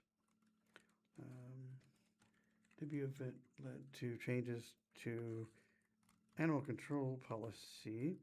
The first of the mayor's community conversation was on April 17th for several north side neighborhoods, although anyone is welcome to attend any session. Most of the issues discussed involve Public Works, the Springfield Police Department, and the Springfield Green Health Department for Green County, I guess. After the April 17th meeting, the city proposed changes to strengthen animal control ordinances. Here are the dates for other upcoming mayor's conversation events.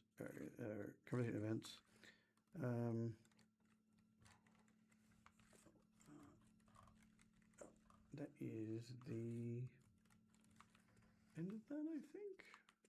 I think there were dates, but I don't see them, so they don't seem to be here. But that seems to be the end of that one. On to Christina, it looks like.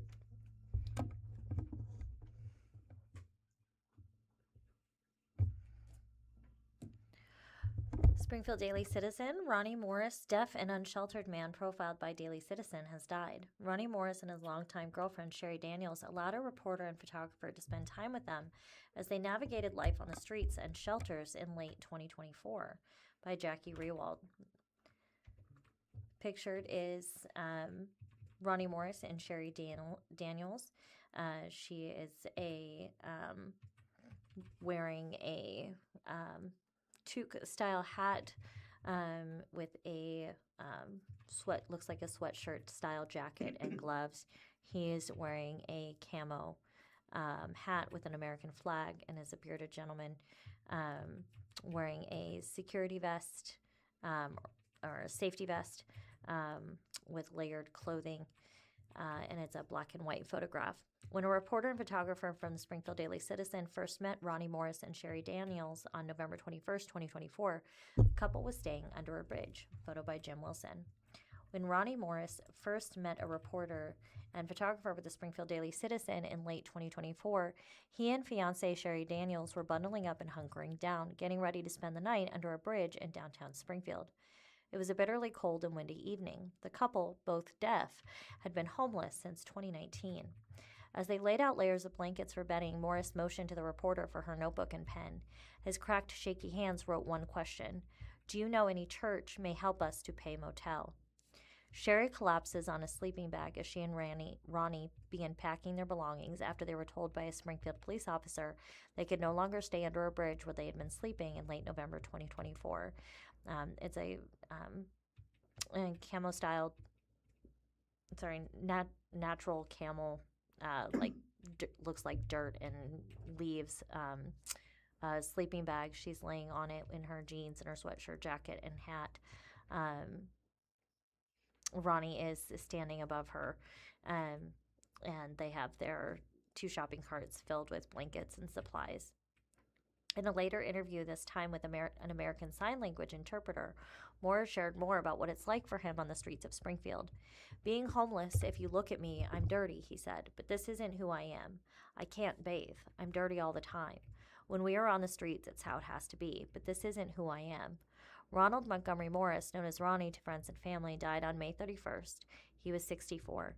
Friends and family who spoke to the Daily Citizen seemed to echo Morris's words of "this isn't who I am," and he was so much more than just a homeless person. Sister recalls a natural comedian. His sister, Veronica Green, described her baby brother as an outgoing person who got along with everyone. He was a terrific athlete in his younger years who could play both offensive and defensive positions on the football field. He loved to skateboard and ride bikes. Green recalled how, even though he couldn't talk and most of the family did not know ASL, Morris would tell funny stories in such enthusiastic and animated ways that he left everyone laughing. "He was so hilarious, he'd have you in tears," she said. "I said, 'You're deaf, you can't talk, and you are being a comedian in front of us.'" Pictured is Sherry and Ronnie, and they are in a hotel room eating pizza. Using Ronnie Morris's government benefits card, the couple was able to splurge on a pizza while staying in a motel room for a few nights in December 2024. Characteristically, they offered to share a slice with a photographer. Photo by Jim Wilson. He laughed with his eyes. Stephanie Robinson, the executive director of NAMI in Springfield, NAMI, was close friends with Morris and Daniels. Robinson helped the couple access resources and navigate a world designed for the hearing. Robinson said her favorite memories of Morris are those of doing simple things like taking the couple shopping or out to lunch. "He taught me sign language with incredible patience. Because of him, I eventually began taking ASL classes. That gift changed my life in ways he probably never realized, Robinson said. Ronnie was small in stature but strong in spirit. He was funny, kind, and had a way of making people smile. One thing I will always remember is that he laughed with his eyes. Ronnie was more than a friend, she added. He was like a brother. In his own words, I was wild. A St. Louis native, Morris contracted meningitis as a baby and lost his hearing due to a high fever. When interviewed in 2024, he shared that his mom did not know sign language, so communication was difficult as a young child. I didn't really understand who I was and how to communicate. I was wild, he said.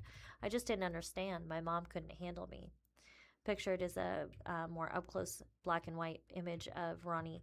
He watches his partner Sherry Daniels sign an interview at NAMI, National Alliance on Mental Illness, Southwest Missouri offices on Boonville Avenue on December 13th, 2024. He's wearing a crocheted style warm hat, bearded and layered in jackets. Both Morris and Daniels were sent to the Missouri School for the Deaf in Fulton. The two did not meet there, but both attended and lived at the school for periods of time when they were children and again when they were teens. Morris recalled being frightened and crying for his mother when his family first brought him to the deaf school. He was about 7. But after a few months, Morris said he began learning how to sign, how to read, and do math. It was tough. Sometimes I didn't understand what was going on, so I would have to follow people and what they were doing, he said in 2024. I learned a lot there. It was wonderful. Could feel the beat, loved to dance. While working on that 2024 story, the Daily Citizen met several unsheltered people who thought a lot of Morris and looked out for the couple. One of those was Jeff Ramage, who spoke to the Daily Citizen at the Veterans Coming Home Center, where Morris and Daniels had come to catch the shuttle to a cold weather shelter. Ramage was one of the few people in Springfield's homeless community who could communicate with the couple through American Sign Language, ASL, having taught himself the basics when his daughter was born with speech development problems. Pictured is Ronnie Morris and Sherry Daniels learned their friend Jeff Ramage had received one meal at Veterans Homecoming Center and that he would have to share it with his partner. They gave him one of theirs. They did so in part because they would be staying at an overnight shelter that served a hot meal, but also because Ramage was one of the few homeless people they knew who could sign. Ramage died in September 2025. He is one of the coolest people here, Ramage said of Morris in 2024. He can feel your energy. According to Ramage, Morris was able to keep a beat by sensing the vibrations. Ramage, who died in 2025, said he kept a lookout for Morris as he was kind of a target for thieves and bullies. He can read lips a little, Ramage said, but he doesn't need to know what you're saying to know what you're about. Hard-headed, but he was a good person. Green, Morris's sister, also spoke about Morris's ability to keep a beat and dance. For somebody to be deaf, he loved music, she said, laughing. He'd throw parties at my house, and when I tell you they show up, the deaf community, they come. According to his sister, Morris returned to St. Louis after graduating from the deaf school and attended a community college. He worked as a mail sorter at the post office in downtown St. Louis. He was married for several years and had 4 kids. Ronnie Morris is pictured signing. It is a colored image with him in layered jackets, and it's focused on his hands, and his face is in the background where you only see the bottom half of his face. Ronnie speaks with the Springfield Daily Citizen through a sign language interpreter during an interview at the NAMI offices on Boonville Avenue in early December 2024, photo by Jim Wilson. Green said she is not sure how Morris wound up in Springfield. She said they stayed in touch and she would come to Springfield to visit him when she could. He was just a likable person. Everybody liked him, he said. He was hard-headed, but he was a good person. I'm going to miss him. Sister, death likely due to cardiac arrest. At the time of his death, Morris and Daniels were living in an extended stay motel in North Springfield. Daniels woke up to find Morris unresponsive. She had motel staff call 911. The Greene County Medical Examiner's office is waiting for toxicology reports to confirm the cause of death. Green Morris's sister said she was told her brother died due to cardiac arrest. The family had a memorial service for Morris on Thursday, June 18th in St. Louis. Though Robinson said she is heartbroken over his death, she is thankful the couple was staying in a hotel when it happened and not out on the streets. The couple allowed reporter and photographer into their lives. Daniels and Morris have been together for more than 16 years and were planning to get married this year. The couple allowed a reporter and photographer to spend time with them and follow them as they navigated life on the streets and emergency shelters in 2024. The couple shared that because they are deaf, they were often the target of thieves. For this reason, the two truly depended on each other. So much so that they would often take turns sleeping so one could keep watch over their belongings and important documents. Pictured is Sherry walking in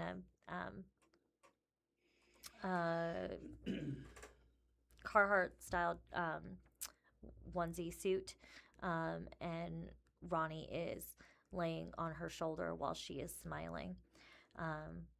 An earlier spat forgotten Ronald nuzzles Sherry while they wait in the parking lot at Veterans Coming Home Center for a ride to the shelter where they will sleep that night in December 2024.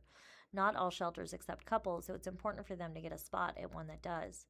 The two of us together, we have to move from place to place in order to be safe, Morris said in 2024. I have to stand up for her and defend her. At that, Daniels grinned and said, he is a good man. During that interview with the ASL interpreter, Morris shared a bit about his hopes, dreams, and struggles.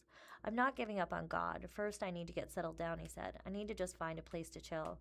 At the time, Morris could earn money by collecting cans and scrap metal. In December 2024, Ronnie trudges up Boonville Avenue after spending much of a day collecting aluminum cans to turn in at a scrap metal recycling center. It's a tough life. I hate borrowing money. I want my own money, Morris said. I don't care if I just get a little bit of money for the cans. That makes me happy. After Morris died, Robinson shared how proud Morris was of the story and the photographs. I had it in my office, laminated in a book. Every time he would come in my office, he would go to that book and flip through it, look at the pictures, she said. He would always point to it and laugh and smile. Not only did he feel like he'd been given a voice and helped educate the public about the challenges homeless people face every day, particularly those with disabilities such as hearing loss, but Robinson said the story also gave the couple something unexpected. I think for those two, they were such easy targets for a long time, Robinson said. After that came out, people were kind of afraid to mess with them because they knew people were following their story. I think it kind of helped them. A special bond. In this 2024 file photo, NAMI Executive Director Stephanie Robinson, Wright, a woman with long blonde hair, wearing an Apple Watch, a large ring, and a white sweater and jeans, is leaning towards Ronnie and Sherry as they are kind of hovered over some paper writing. During that interview with the ASL interpreter, Robinson, who at the time was just learning to sign, made sure Morris and Daniels were paying attention to the interpreter while she spoke. I have dealt with unsheltered for over a decade, and I've met a lot of people, Robinson said at the time. Nobody, I can honestly say, has touched my heart like these two. I feel like they came at a time in my life when I was struggling, and I needed that unconditional love too. So I just get as much from them as they get from me. You guys are absolutely filling my heart with so much love, and I'm so thankful for you. Robinson was one of the first people Daniels video called after finding Morris unresponsive. Sherry Daniels and Ronald Morris are pictured. A deaf and homeless couple lived on the streets of Springfield for at least 6 years. Ronnie died May 31st, 2026. In this picture, he's wearing the layered jackets with the black one on the top and a rainbow-colored hat.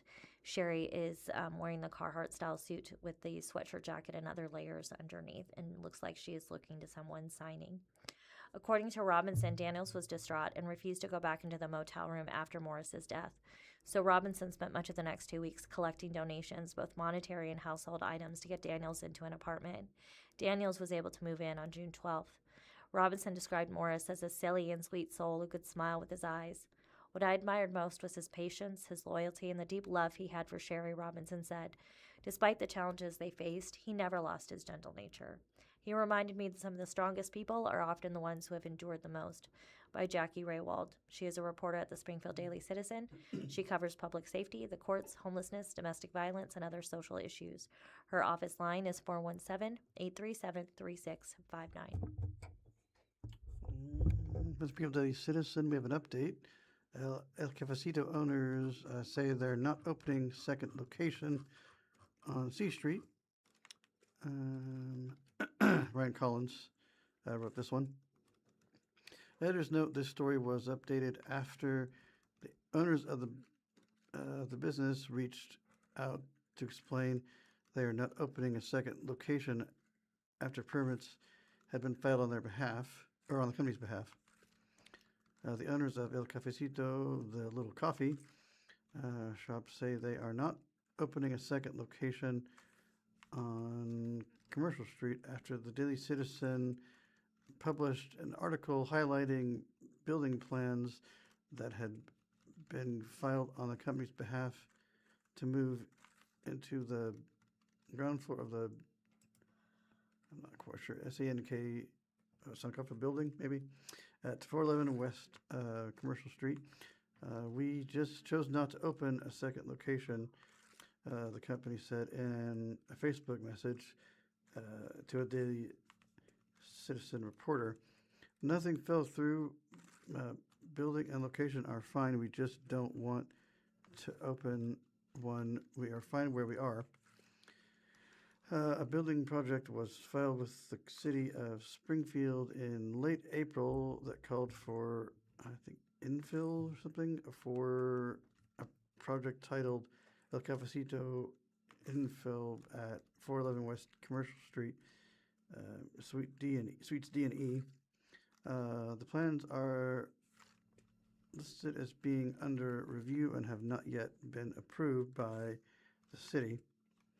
The space is on the ground floor of the Springfield building, $13.5 million affordable housing complex that opened earlier in 2026 at the west end of Commercial Street. The Springfield building is spearheaded by the VCO Group, and the design company was listed as the primary contact on El Cafecito's building project filed with the city. The plans called for infill of more than 2,400 square feet of work that included drywall, bathroom fittings, our fit outlet, and painting and tile walls, as well as finishing floors, installing kitchen equipment, and more. It appeared, based on the filings, that the restaurant would take on the Suites D and E ground floor of the separate building or property, joining onto businesses like SBC Communications bike shop or something at the Fairbanks, and the retail run by the Multicultural Business Association. Cafecito's owners did not respond to multiple requests for comment in the days leading up to the Daily Citizen's publishing its original article on June 22nd. Cafecito, which opened in 2023 at 2462 South Campbell Avenue, has quickly became renowned in the Queen City, known for its luxury coffee and pastry and its vibrant atmosphere.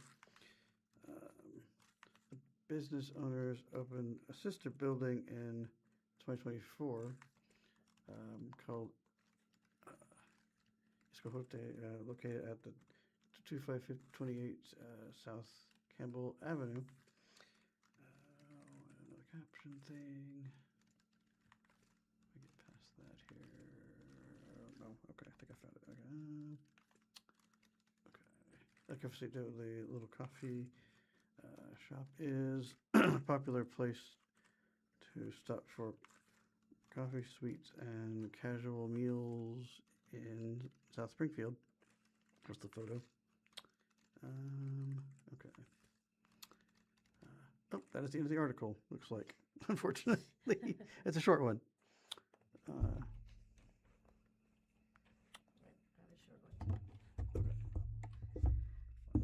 right. Springfield News-Leader, public invited to declaration reading and ice cream social July 8th. Janice Reeser. The Greene County Commission will host a public reading of the Declaration of Independence at 2 p.m. July 8th at the Rotunda of Historic Courthouse, 940 North Boonville Avenue, Springfield. Former Missouri Governor Jeremiah J. Nixon will be the special guest for the event, according to a community announcement. Nixon is a descendant of Colonel John Nixon, the ceremonial town crier who gave the first public reading of the Declaration of Independence on July 8, 1776. The ceremony, titled Celebrating America, will include the reading, followed by an ice cream social. The event is part of the county's America 250 celebration, which marks 250 years of American independence. Ice cream to follow the reading. The ice cream social will be co-hosted by the Greene County Democratic and Republican Women's Clubs, according to the announcement. The event is open to the public. This story was created with the assistance of artificial intelligence. Journalists were involved in every step of the information gathering, review, editing, and publishing process. Learn more at https://cm.usatoday.com/ethical-conduct/.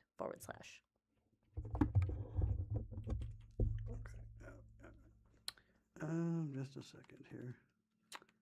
I have to get something different. Well, not different, but from the Springfield Daily Citizen. Let me grab it here. The sports article. Let me go find. Okay, there it is. Okay. Ozarks native Austin Potter took unconventional path to professional football. Now he's one of the Arena League's most prolific receivers. Buffalo High graduate and Army National Guard member didn't plan or play a snap of college football. Interesting. Ryan Collins about 19 hours ago, so still fairly recent. Let me get to next part. Since I can't.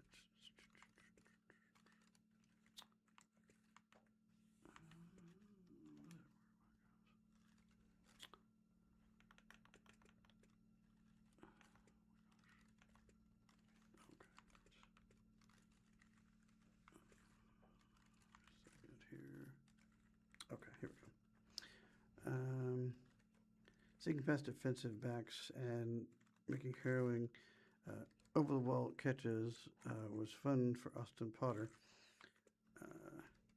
Missing his son's baseball game wasn't. Potter, then a member of the Ozarks Lunkers practice squad, could no longer justify balancing his 10-year marriage, 3 young children, and position with the Army National Guard with the demands of professional indoor football. The former Buffalo High sent out thing to head coach Cam Griffith for the opportunity before sorting his equipment during the 2025 season. Potter, nearing the age of 30, didn't expect to buckle a chin strap again. When the Lunkers presented a contract and a firm position on their 19-man roster several months later, it was enough to pull the shifty pass catcher out of a brief retirement. It's not that he wasn't good enough to play for us in 2025. He just had some really good players ahead of him at the position, Brewer said. Then this offseason, we had some players sign contracts to play in other leagues or retire, and we were able to get Potter because before camp. Okay, that's another. Hang on. Another caption thing, I think.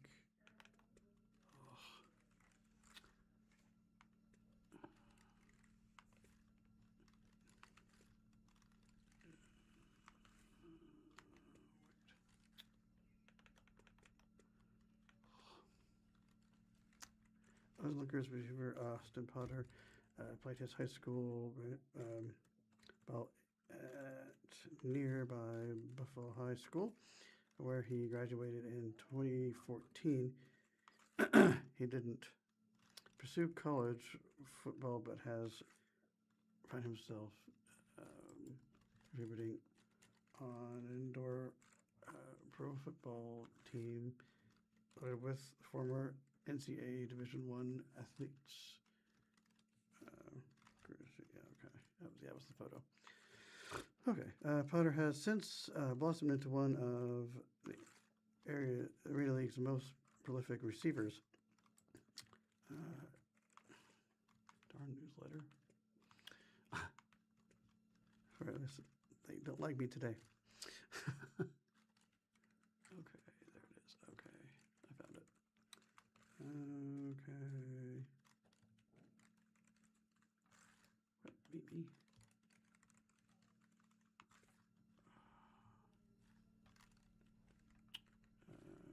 His 30th birthday on the Lunkers season opener.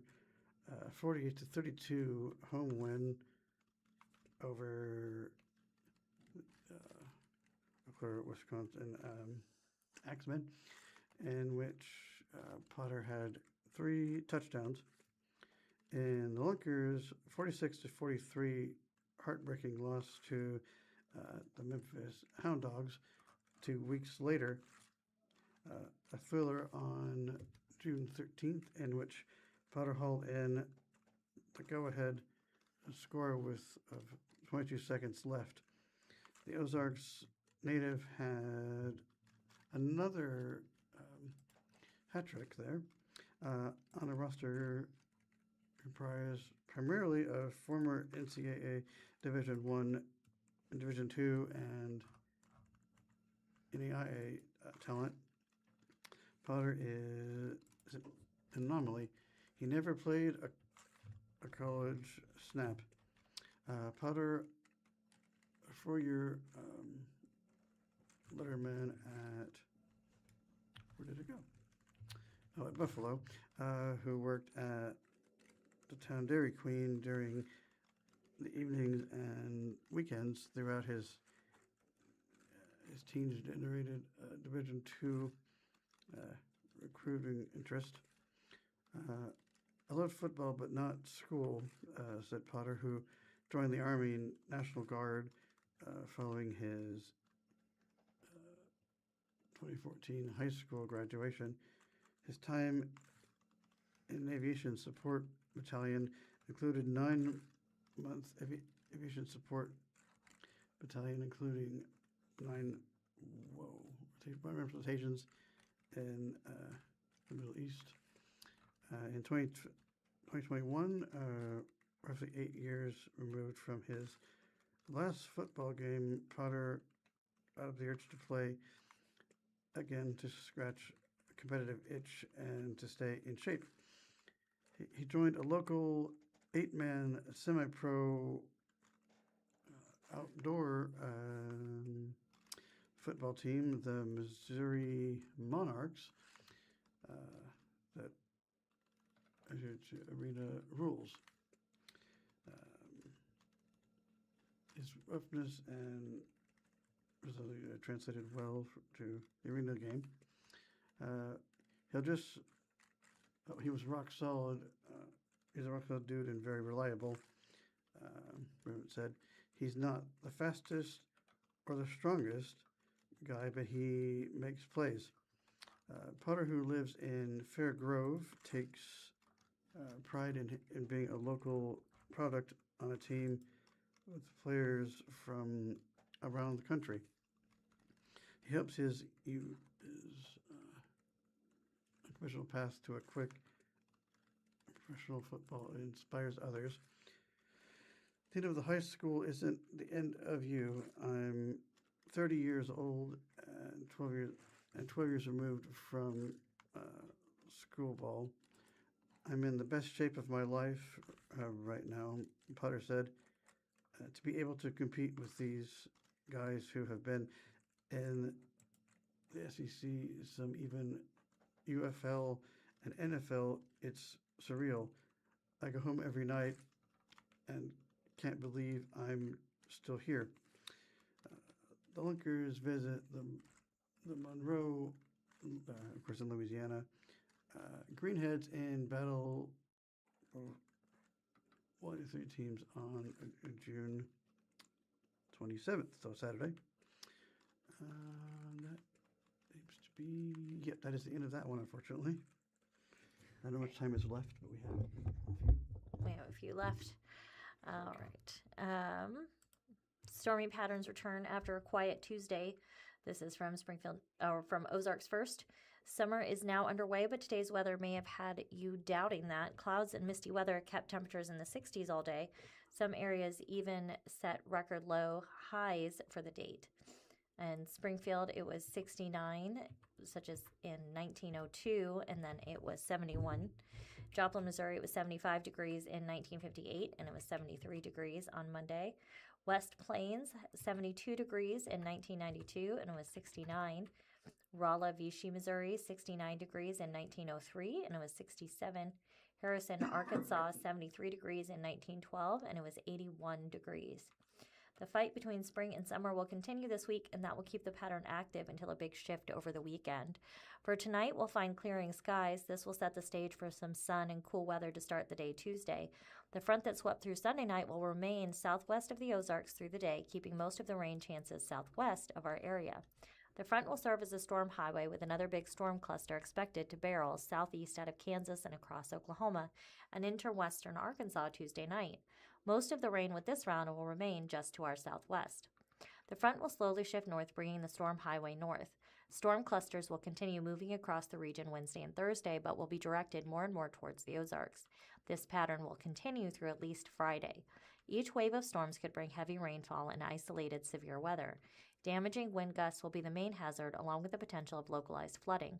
It looks like another 1 to 3 inches of rainfall will fall in most areas through Saturday, with locally higher amounts possible. The picture is of the map, and there's a storm highway kind of going across Minneapolis through Chicago, and then across Wichita, Omaha, Springfield, St. Louis. There is a bubble of hot air moves in. The pipeline of wet weather will finally be shut off this weekend. Saturday will be our transition day with a lingering chance for storms. By Sunday, the front and the associated storm highway will finally lift north of the Ozarks. A summer ridge will also start to take control. This will lead to hotter and drier weather starting Sunday and likely lasting through the week of 4th of July. We'll be trading in storms for steam as a very humid pattern will combine with 90-degree highs to generate feels-like temperatures in the upper 90s and low 100s. Do you have another one, or you need me to take it? I've got it. Just going to Okay. find a lot of randomness. Back to some sports. Cardinals have. Oops, hang on. That's not what I want. Okay, here we go. The Cardinals organization is loaded with talented catchers that hasn't stopped Springfield's Ryan Campos from making his case. 4th round draft pick from Arizona State is part of a deep and talented, rich position in St. Louis. It's Lindell Park Farm System. Lindell Scranton. It was back on the 17th, but I'm not sure if we read it. So I'm trying to find the thing now. Just 1 second. Hopefully I can find it. Maybe.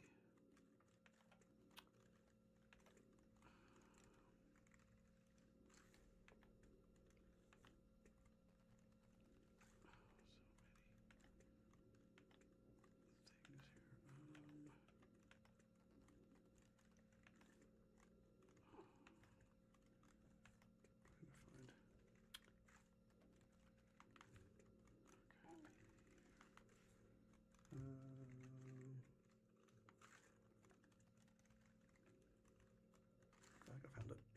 The deepest position on the St. Louis Cardinals prospect list is catcher. 3 recent Springfield Cardinals are on the big league roster. Ivan Parker, I'm not sure. Age 26, 2024 Texas League Player of the Year. Jimmy Brooks, 24, and Pedro Hodges, 56. AAA Memphis finds 22-year-old Leo Borno a big stick on the 2025 Springfield Texas League champions alongside former big league. I'm not sure about these guys' names. 29. And meanwhile, Springfield is the 2026 home of number 2 overall minor league prospect, Ariel Rodriguez, a 19-year-old whose electric bat is heating up. Oh, I think I might have seen him. I saw the game a few weeks ago. Harmon Campos might not be on any hot list rising Cardinals catchers, but the 23-year-old is doing all he can to open eyes while spending time between catcher and designated hitter for Springfield. For sure, it's hard not to see that, Campos said during last week's homestand when asked about the deep pool behind the plate. You know, I'm not really too concerned about that. I think if I was taking care of my business, but I would be a good teammate and go about my business day by day the way I should, it'll work out. Campos isn't exactly a secret with his skill set. The 4th round draft choice in 2024 out of Arizona State entered this season ranked number 26 among Cardinal prospects, according to Baseball America. He's doing what he can to move up and make sure others take notice. A 5'8", 190-pound left-hand hitter entered the team's June 18th game at Wichita on a 9-game hitting streak in which he's 13 for 32, .406, I think. 8 RBIs. He's hitting .935 in June, boosting his season average to 2.2 with 11 doubles, 8 home runs and 39 RBIs with 8.75 of them on base plus slugging, looks like. Keep hitting that. I'm happy that I've been able to contribute to the team a little bit so far, Campos said. My only goal has been to come in with a positive mindset every day and just be a good teammate. So I feel like I'm doing a pretty good job of that. Cardinals manager Patrick Anderson has a special interest in his catchers being one himself during his playing days. He researched Campos during the off-season, knowing that there was a good chance the players would wind up assigned to Springfield. He's an even-keel young man, Anderson said. I didn't know this, but he's never really been away from home except for last year because he lives in Arizona and went to Arizona State. Lived at home during that time. So once he got to pro ball, he was away, and he's not used to that.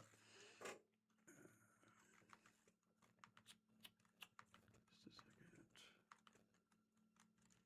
Okay, this young man, besides the skill set that he's about first catcher, he's really come a long way defensively.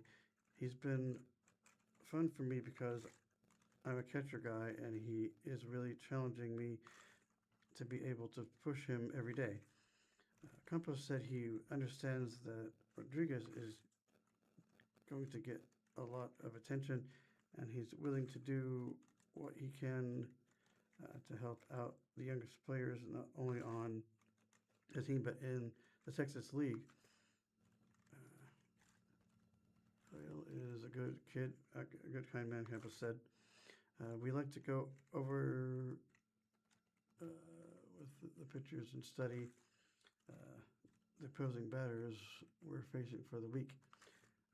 Every week we'll meet for like 30 minutes going through that. There are some things that I've experienced through college and pro ball that I can help him with.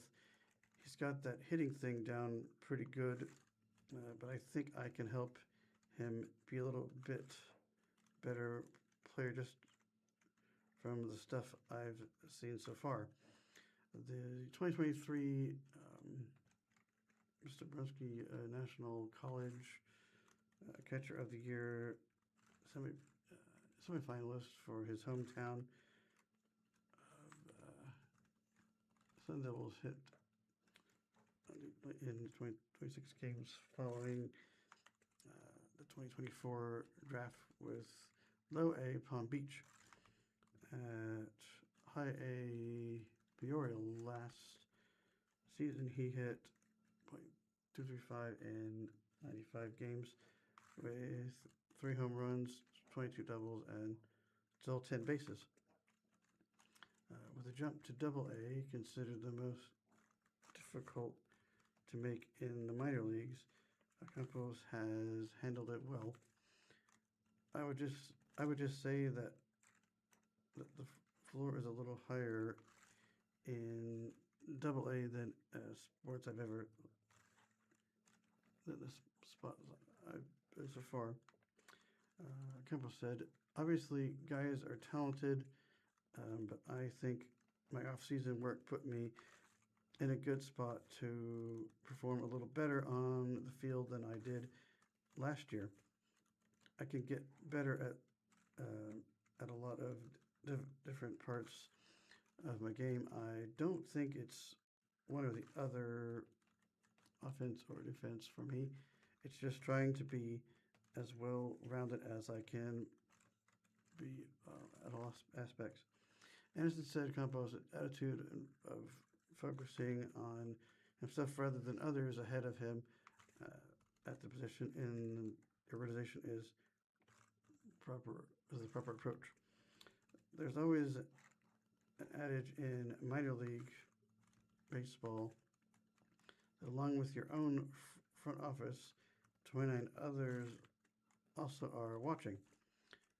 We tell them all the time we all want to give them up to the big leagues for St. Louis, but to maximize whatever opportunity is there for them at any point in their career, whether it be somebody training for him or somebody else who likes him or whatever it is, Anderson said. We want him to make it with the Cardinals, see how good he can be for us. Anderson said Campos' personality is a perfect fit in the clubhouse and on the field. His developments have been great, and it has been a treat being around him because he's a great personality, Anderson said. He can laugh at himself and have some fun because, he's not the tallest guy in the world. I think it's about 5'9" or 15'30". But this kid the small package is pretty strong. He's really working on his arm strength. He's doing a really good job of that. It's been a treat watching him progress in all areas every single week. I guess we can end it there.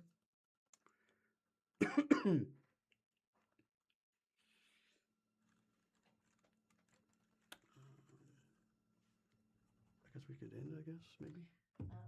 I have Spot. one more. Do you want to do one more? Oh, okay. Well, life has been treating him well in Springfield. Compost said he's still adjusting to the Midwest heat and humidity. He confirms there's a difference in his of heat. Okay, well, we get the idea of his work there.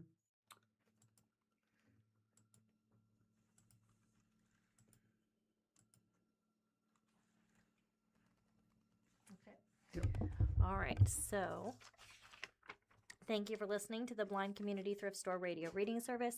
Tune in every week, Monday through Friday, on the Blind Community Thrift Store's YouTube channel at 10 a.m. for more up-to-date news from the Springfield News-Leader, Springfield Daily Citizen, Springfield Business Journal, and 417 magazine. Listen after we are live on the Audio Reader Network at www.reader.ku.edu. All broadcasts are played over KSMU subcarrier airwaves at 67 kilohertz on 91.1 from 3 p.m. to 5 p.m. Monday through Friday. Contact Audio Reader Network for information on receiving a pre-programmed radio.